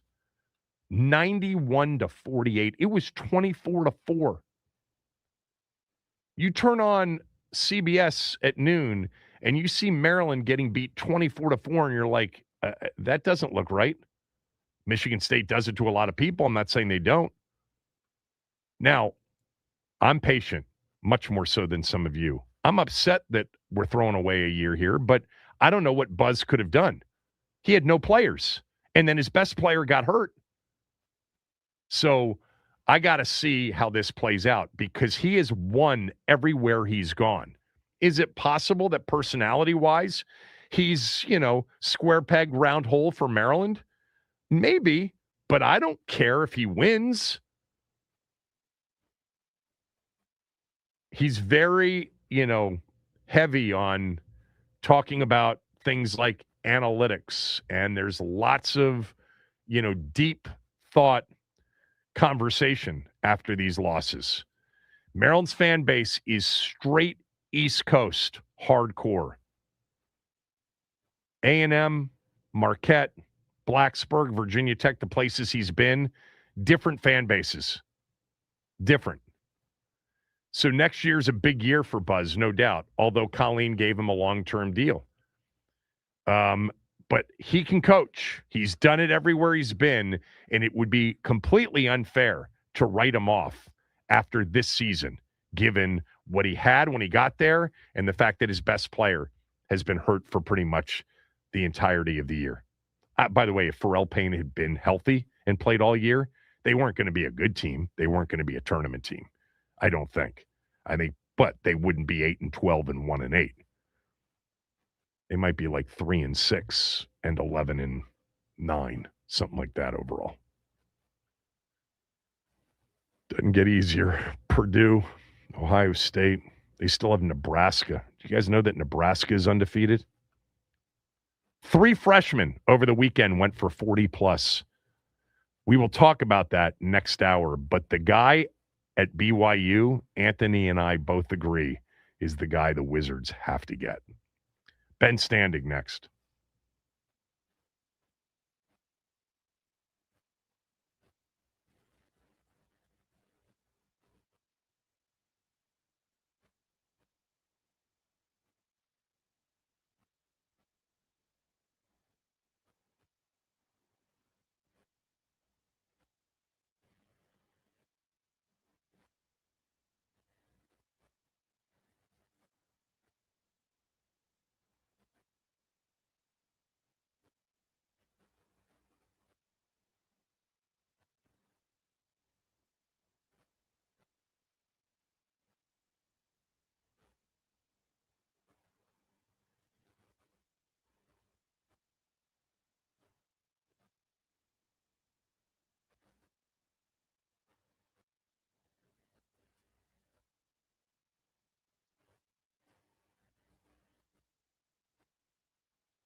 Deron Payne's exact cap hit next year is $28,010,000. 28.01.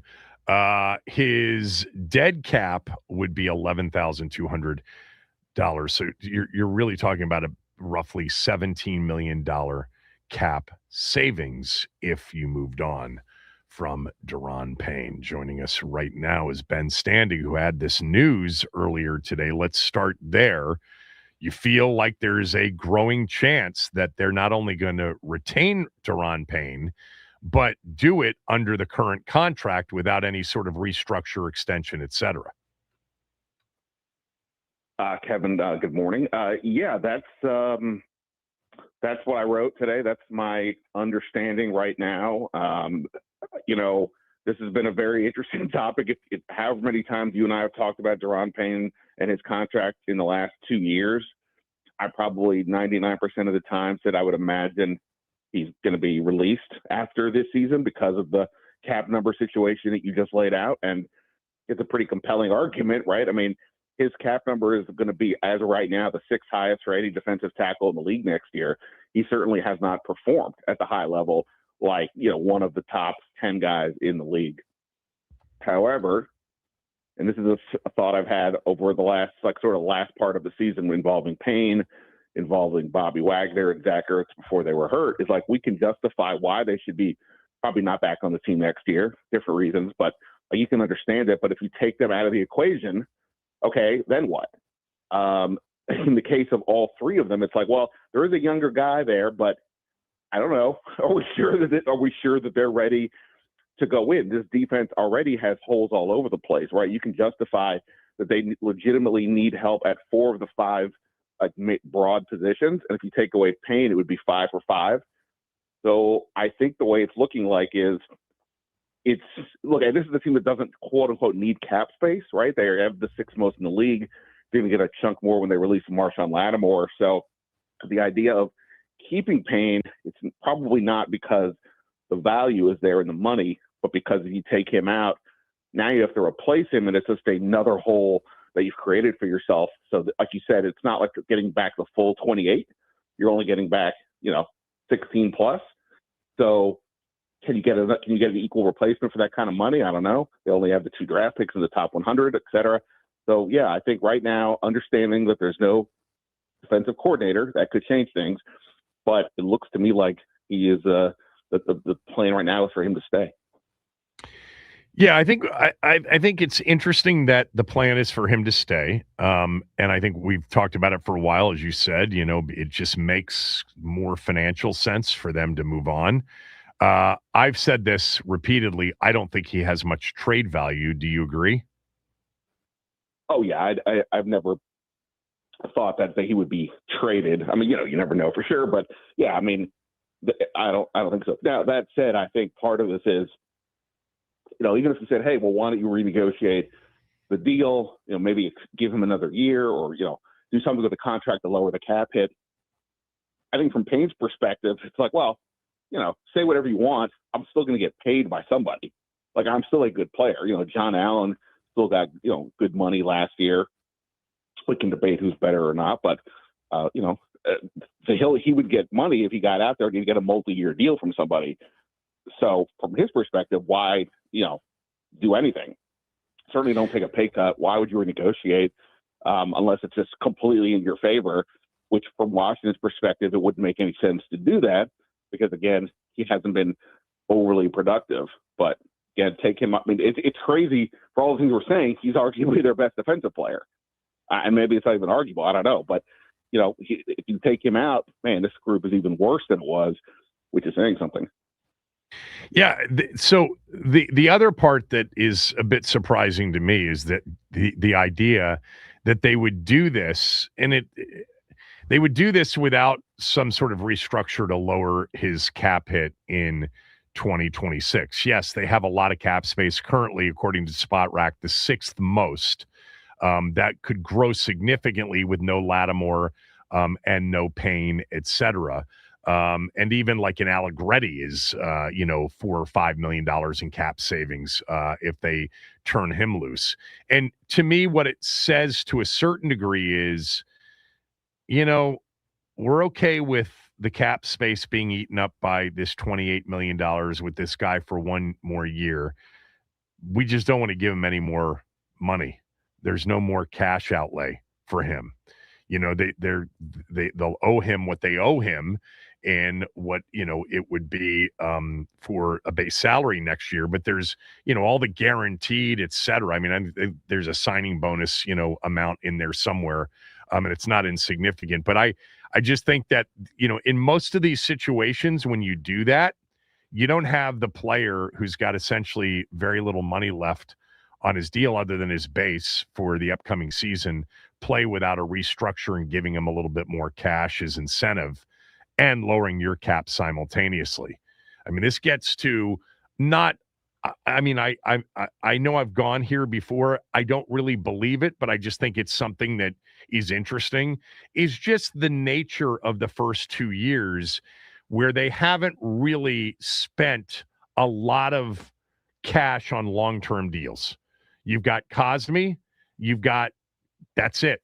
And now they're going to have to pay Tunsil, but there's not been these huge outlays of cash for players.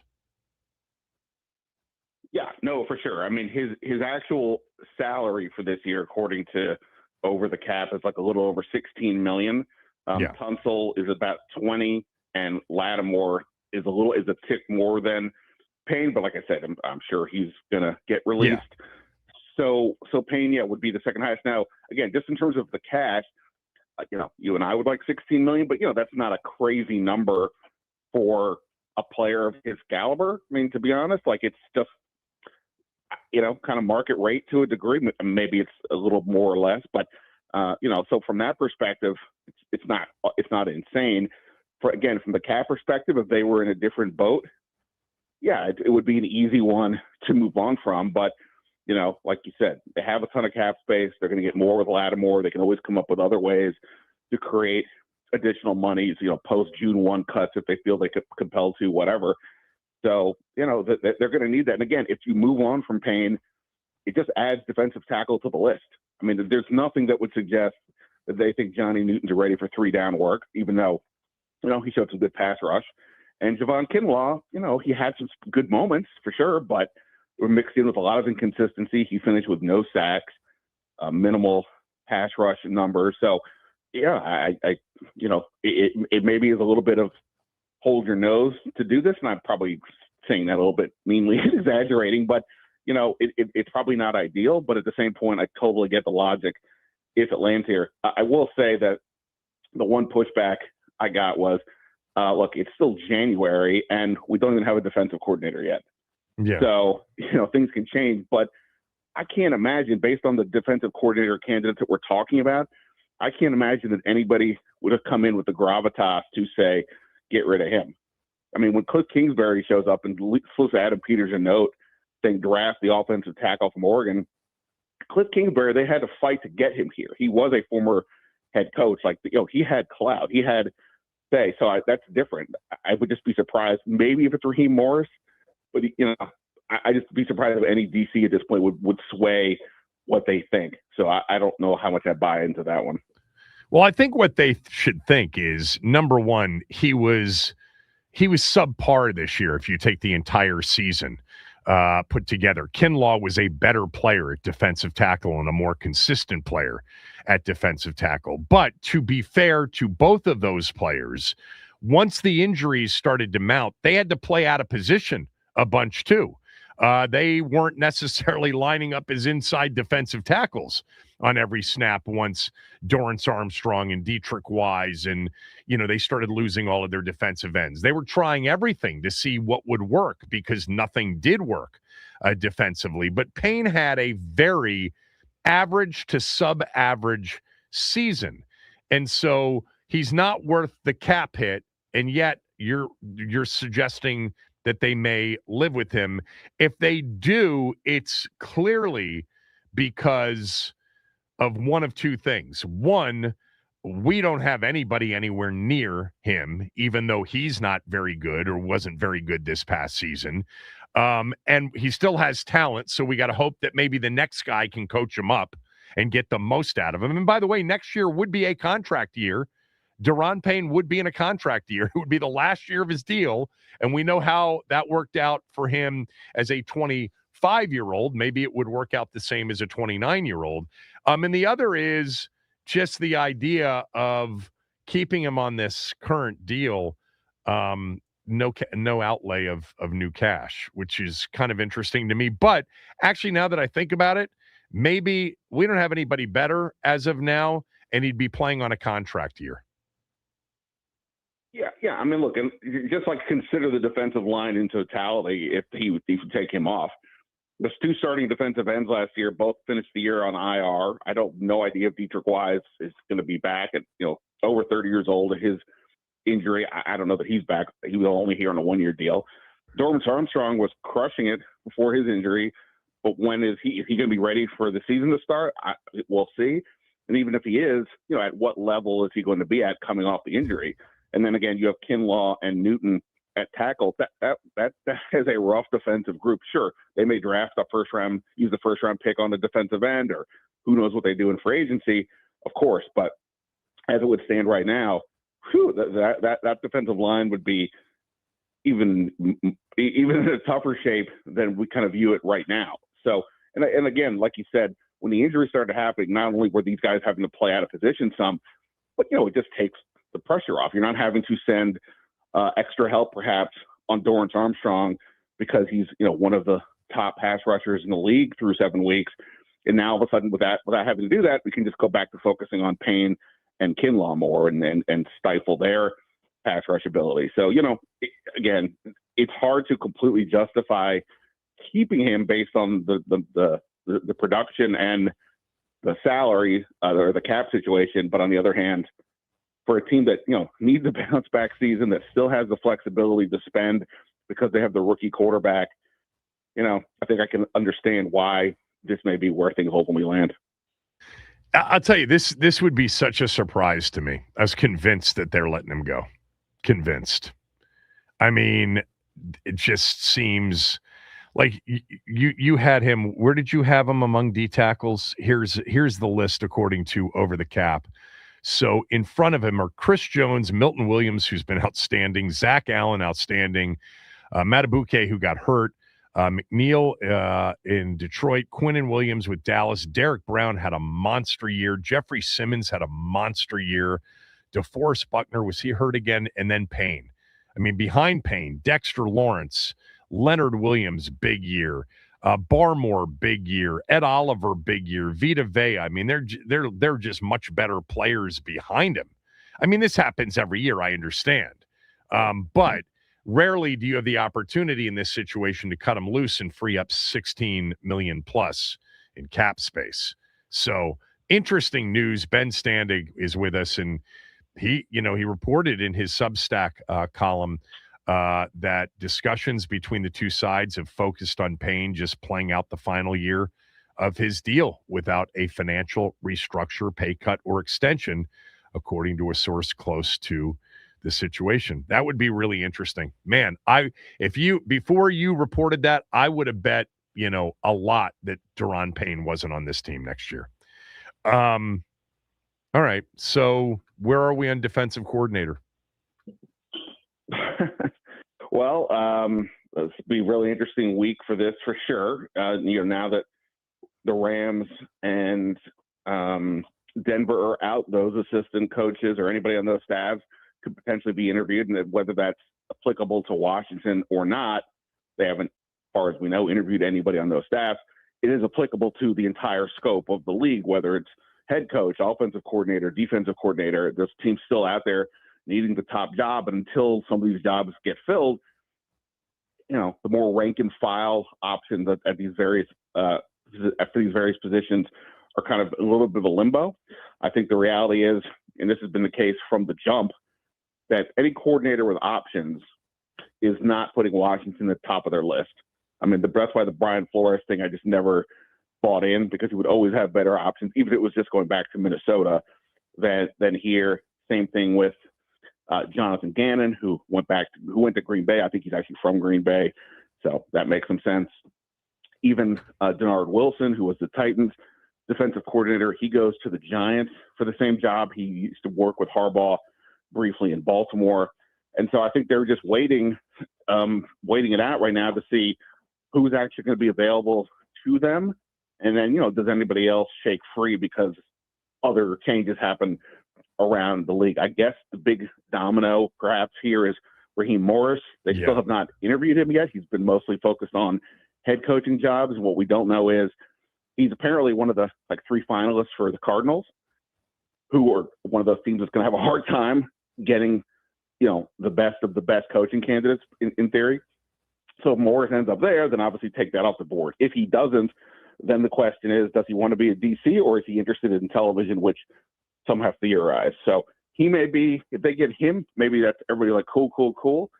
But, I think we're still a little bit ways from knowing that until the Cardinals at least make a decision on their head coaching job. Yeah, the Raheem thing's the most interesting thing, because if he doesn't get a head coaching job, with the Rams defense basically falling off a cliff over the last month and a half, I wonder how much, in demand Chris Shula will be. And, just linking Raheem with, Matt LaFleur, Sean McVay. Matt LaFleur's filled that spot with Gannon. It's possible Shula's back and doesn't get a job. But I counted up, Ben, including Washington, 12 defensive coordinator openings, including the 4 open head coach positions, which will, potentially clean out the DC that was there. Maybe it doesn't happen in Cleveland if Jim Schwartz doesn't get the job, but Cleveland, Arizona, Vegas, Buffalo, and then the Chargers, the Dolphins, the Jets, Steelers, 49ers, Titans, in Washington. That's 12 defensive coordinator openings. And you could argue that in terms of talent, Washington's easily number 12.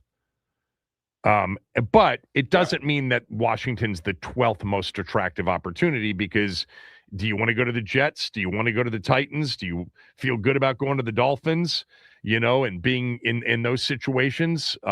Quarterback and offense sometimes come into play when a defensive coordinator is making a decision. You'd rather be coordinating a defense with an offense that can score versus one that can't. But it's awfully busy in the defensive coordinator arena right now. And Washington, I mean, here's the guy that's interesting. Patrick Graham, I can't find anybody else he's interviewed with except for our team. Yeah, I had the same thought. I mean, look, he's a guy that, he was with Belichick for many years on that staff. Seems to have a pretty good reputation. Was with the Raiders this last year. Obviously, they were awful. That's not always because of the coordinator. They clearly have talent issues. But, yeah, I mean, is that a good hire? This is the thing. I see people all the time, and I understand it's sort of the nature of what we all do, but say, oh, I want this assistant coach to be the coordinator, or this guy. There's no way anybody knows who's good or who's not. Even the people who've been coordinators, it's kind of tricky at times because you don't know the line between the talent, the even here, right? Do we still definitively know whether the issues last year were because of the play calling or because of the players? It's, the players will say it's on them because they're the ones who are on the field, and others will say, well, you got to put them in the right position. So any idea that any of these good names are legit, other than some who have really, strong resumes one way or the other, how can you tell? But yeah, I mean, Patrick Graham is out there. If you brought him in, okay, you can easily rattle off that resume and say, we got a good hire. Whether they do, I don't know. But that's why I think people like Carl Scott, the defensive back coach for the Seahawks, is also their passing game coordinator. He was with Nick Saban for a few years as their defensive backs coach. He's with Seattle, obviously an excellent defense. Their secondary has been really good. Again, no clue what he would do as a coordinator, but because of the unknown, because of sort of the sexiness of being with the team that's now in the Super Bowl, a guy like that could be pretty interesting. Doesn't mean he's the right call, but he certainly would get more interest than if you just hire somebody who's been doing this for a while and you're kind of like, okay, I guess. Well, I'm with you on the idea that, I mean, we've had these conversations on the air and off of it. I mean, the people that get into these position coaches as if they really know, I mean, it's performative for the most part, or just, hopeful. wishful kind of conversation. You just don't have any idea about these position coaches. I mean, even with coordinators, as you said, they're more front facing than position coaches are. So we feel like we have a sense as to what they are and who they are. But the truth is, if they've never been a head coach before, and that next move is a head coach, you have no idea what the intangible part, the leadership part, all of those pieces are. Now, there was, another kind of, lesser story than Payne or the DC search, but I think is interesting, and I'm curious as to what you make of Tim Gribble, long time, director of college scouting in this organization, expected to leave to join the Steelers. What does that say to you? Well, so he is from the Pittsburgh area. He went to college at Duquesne, based in Pittsburgh. He started his career with the Steelers as a lower level coach before branching out. It seems like, from what I was told, that this is a lot about, hey, it's an opportunity for him to go work with his childhood team, I presume, and that he was given the opportunity to go do it, and the organization let him go do it. Now, typically these moves are not made, especially like at the higher level of the scouting department, until after the season. I mean, granted, there's still a long way to go. You still have to go through Senior Bowl this week, the combine, interviews, all these things. But they've, of course, already been studying the draft classes and the prospects for some time. So you don't want, your state secrets moving on. Right. But they clearly were like, that's why I'm assuming that, and from what I had heard, this is accurate, that, he wanted to go to Pittsburgh specifically, and they allowed him to go.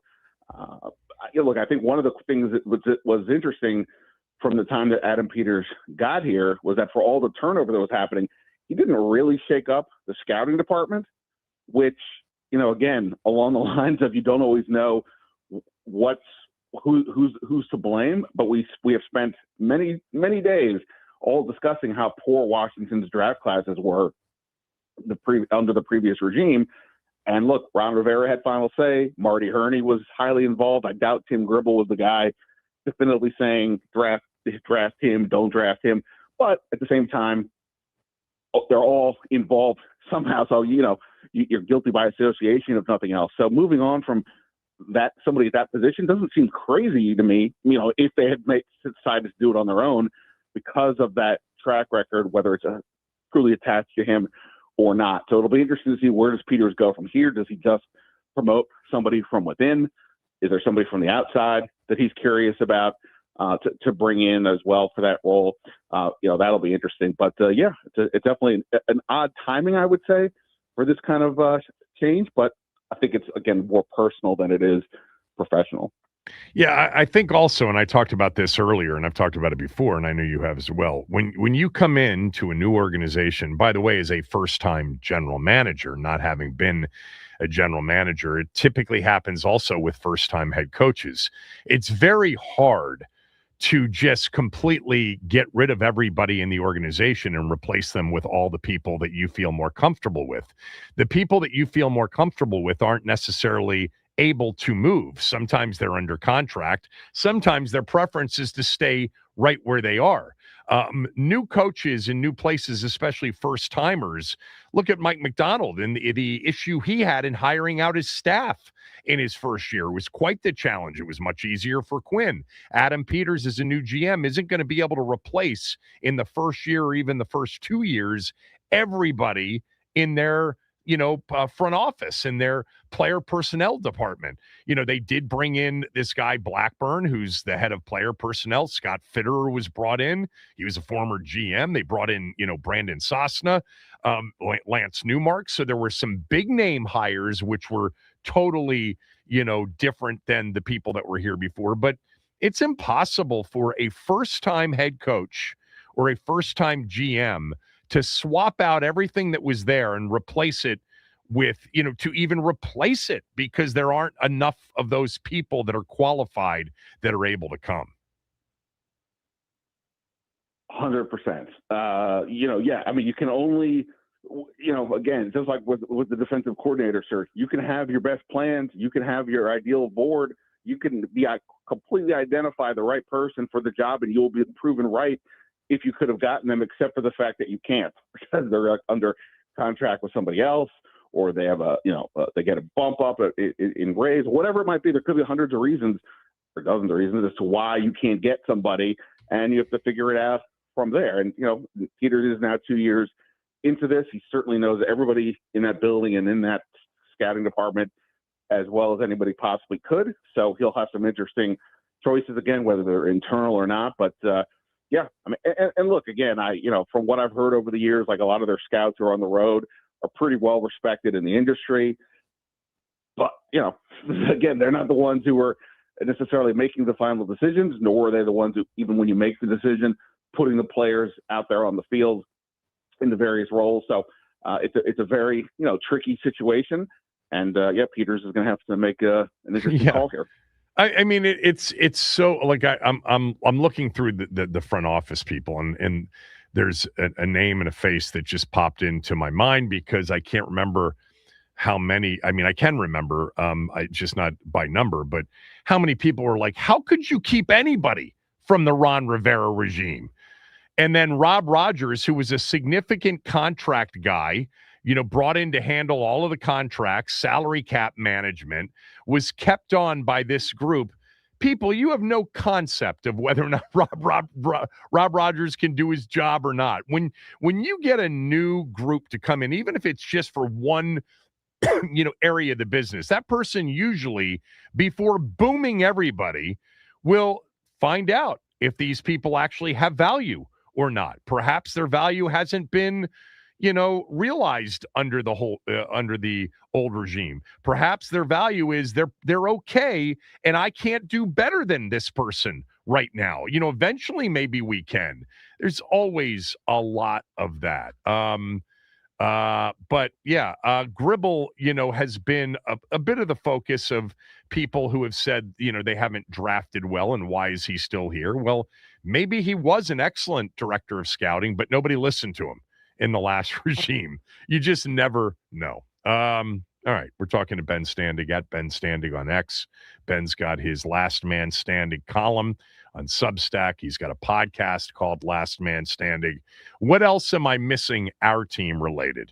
We got your Payne news, Deron Payne likely to come back with no contract restructure.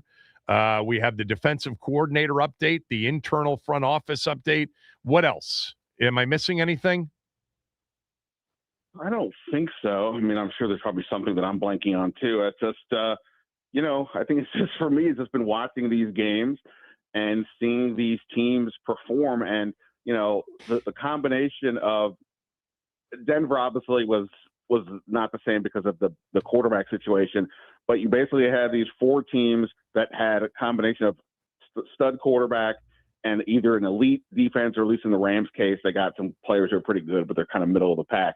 And, to see where, to know where Washington's defense is, Jaden Daniels can do all he wants. And obviously so much went right the first year, but, year in and year out, whether it's injuries or performance or whatever, the defense has to do so much more than what they've done to even come close to being where Seattle is. I mean, even New England, I don't think we're talking too much about their defense, but, obviously the weather helped them the last couple of weeks, but still they played very well. And, Denver has a pretty good D. So, I just think from those perspectives, it's like I'm trying to look and see what does Washington need to do to get up to the level of these teams. And, again, with David Blau, with a new defensive coordinator, with 30 free agents, we could be talking about a completely different group by the end of April, when we get through the draft. But for now, it just feels like they are just miles away. Yeah, I agree with that. And the last one for you is, if just guess, when do you think the defensive coordinator search concludes? I mean, they can interview the Seattle guy this week, right, in person, because they've got the 2 weeks between the Super Bowl.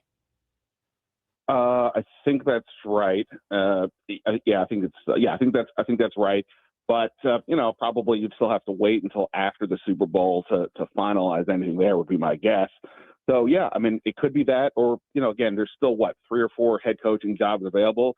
Tell me how quickly those get done, and then I could probably give you a better estimate on this. I mean, it could be it's done as soon as this week, but if I hate to hedge like this, but if you tell me it's not till after the Super Bowl, that's possible too. And by the way, I totally get that people are like, what is taking so long? They've had all this time to figure things out. Again, it's not like they can just go to the grocery store and pick a defensive coordinator up off the shelf.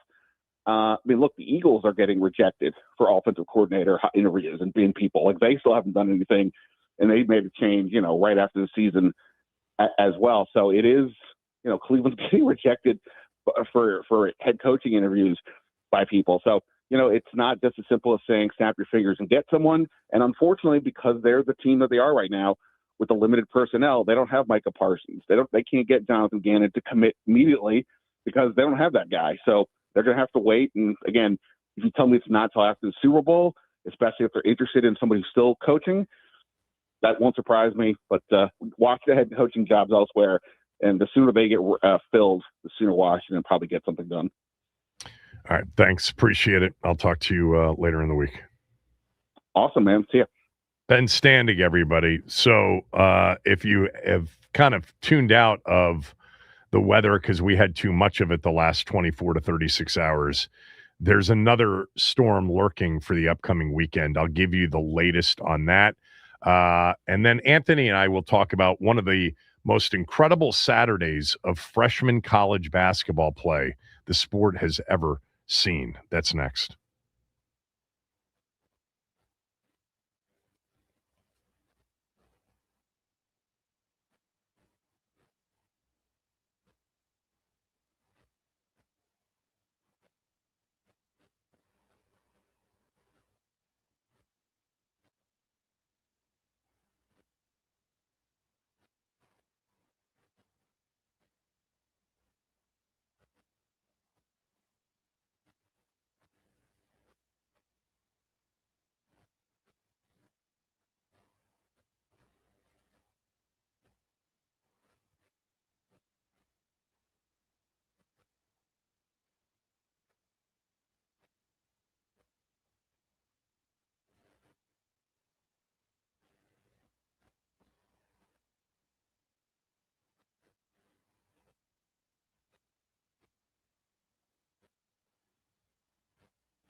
We good? You're not firing something? Good. Nah. Anthony's with me. Love Anthony. Anthony's a big hoops guy as well. This weekend, as in Saturday, according to ESPN, it was probably a day unprecedented in the history of college basketball. 3 freshmen scored more than 40 points, 40 or more in basketball games. I'll give you the 3, and then we'll talk briefly about one of the 3. Keaton Wagler at Illinois went for 46 in an 88-82 win at number 4 Purdue. That's Mackey Arena. Matt Painter said afterwards, it wasn't just the greatest freshman performance in the history of Mackey for an opponent. He said it was the greatest individual performance by any player, any age, from an opponent at Mackey Arena. Keaton Wagler, 46 points in 39 minutes. 13 of 17 from the floor. Doesn't get more efficient than that. 9 of 11 from behind the arc. 11 for 13 from the free throw line. That is insane. The Illini are rolling. The Big Ten is so loaded at the top right now. That was one freshman performance of 40 points or more. Number 6, Houston had a player, Kingston Flemings, go for 42 against number 12 Texas Tech. And then the projected right now, I think, top pick in the draft, there are some that would say the Kansas guard Darren Peterson. Some would say Cam Boozer. I would say A.J. DeBansa at BYU went for 43 against Utah. That's the guy right there for me that the Wizards, if they could get the number 1 pick in the draft, right now the Wizards have sunk back after more losses and a lot of them recently. Thank you, no more C.J. McCollum trying to keep the Wizards competitive. That may have been the best part of the trade for Trae Young, is to get C.J. McCollum the hell out of here. So they stopped, being competitive in some of these games, because the Wizards now have sunk to the bottom with 9 straight losses. Worst record currently in the NBA at 10-34. But the Wizards, if somehow they were to get some lottery luck, A.J. DeBansa is the name you need to know. Grew up in Boston, played prep ball out in Utah, and then decided on BYU. BYU's the 13th ranked team in the country. They are 17-2 overall. They are tied for second, 1 game behind number 1 ranked Arizona in what is a loaded Big 12. I mean, Arizona, Texas Tech, BYU, Houston, Iowa State. I mean, just unbelievable basketball teams in the Big 12. But A.J. DeBansa is a player who is 6'9", 6'10", long-armed, lean, can put the ball on the floor, can shoot it from anywhere, can drive it from anywhere. He's averaging 23.6 points per game, 7 rebounds per game, 3.5 assists per game. His game against Utah at BYU Saturday night, 15 of 24 from the field, 4 for 5 from behind the arc, 9 for 10 from the free throw line. He's gone for 30 or more on 2 other occasions. He had 35 in a game in December, had 33 in a game in December. But so far in Big 12 play, he's averaging 26 a game and just went for 43 against Utah. I think this is the guy ultimately that has the most upside of the 2026, NBA draft guys at the top. I'm curious as to what you think, Anthony, because you and I love talking hoops. I like Darren Peterson from Kansas. He's a bit hit and miss here and there. I'm not the biggest Cam Boozer guy as a number 1 overall, but I love his competitiveness. The guy that has, to me, the best chance for true eventual superstardom is A.J. DeBansa. You say what? Hey, I would agree with you, Kev. I think he has the most upside for sure. Again, you talk about doing it on all 3 levels. He can get to the basket. The mid-range game is what I really, really like about him in his game, just because we see, the Carmelo Anthonys, the Shea Gilgeous-Alexanders, Jason Tatum, Jaylen Brown. A lot of these, the premier top scorers in the league, they utilize that mid-range area. So to see him doing this at the collegiate level, and he's also doing it very efficiently, that's also what I like about his game. But also, I think when you just look at the Wizards as a whole, you have Trae Young, we have, Trey Johnson. We need a guy that we can, insert at the wing position. Yes, I like what Keyshawn George is doing, but I think he's a guy that you can also have on the ball. I think AJ with the Wizards, I think he will sort of kind of make the Wizards and our young core very complete. I think at this point, because this will be the last draft before a season in which Washington legitimately tries to win as many games as they can. I think next year, 26, 27, is the year where, Will Dawkins, Michael Winger, Ted and company, Zach say, all right, let's go try to win 40 and make the play in, as a 9 seed or a 10 seed. With a young nucleus that will definitely include Sarr, definitely include Keyshawn George. Next year is certainly going to include Trae Young. Trey Johnson continues to be everything that I thought he would be coming out, which is an obscene shooter. He had a really good game the other night from long range. Yep. He'll be a big part of this as well.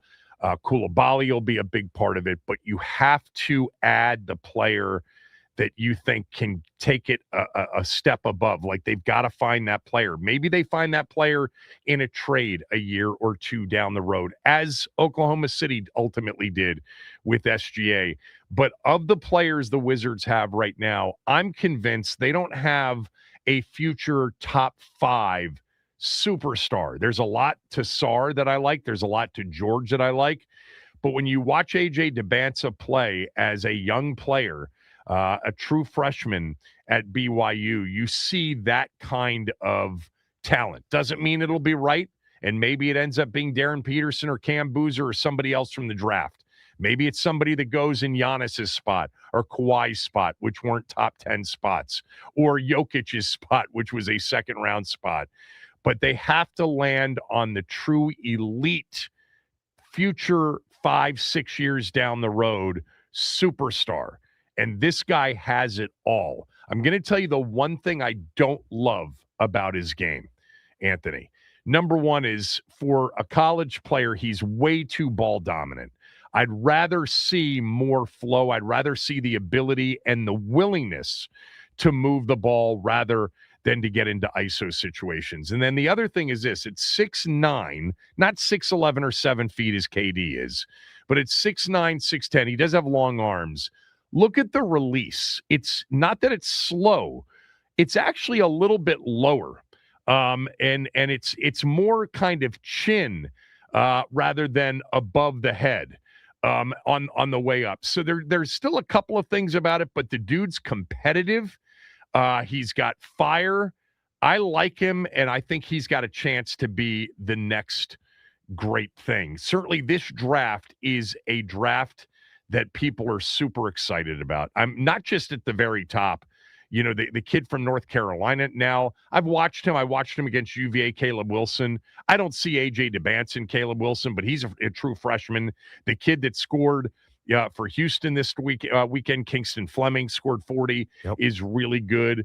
Who else have I watched that I kind of like? That's kind of it for right now. But, man, they got to get some lottery luck this year. They deserve it finally to get some lottery luck in a draft that has superstar potential at the top. All right, when we come back, weather update and what happened 1 year ago today.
1 year ago today, the NFC Championship game at Lincoln Financial in Philadelphia.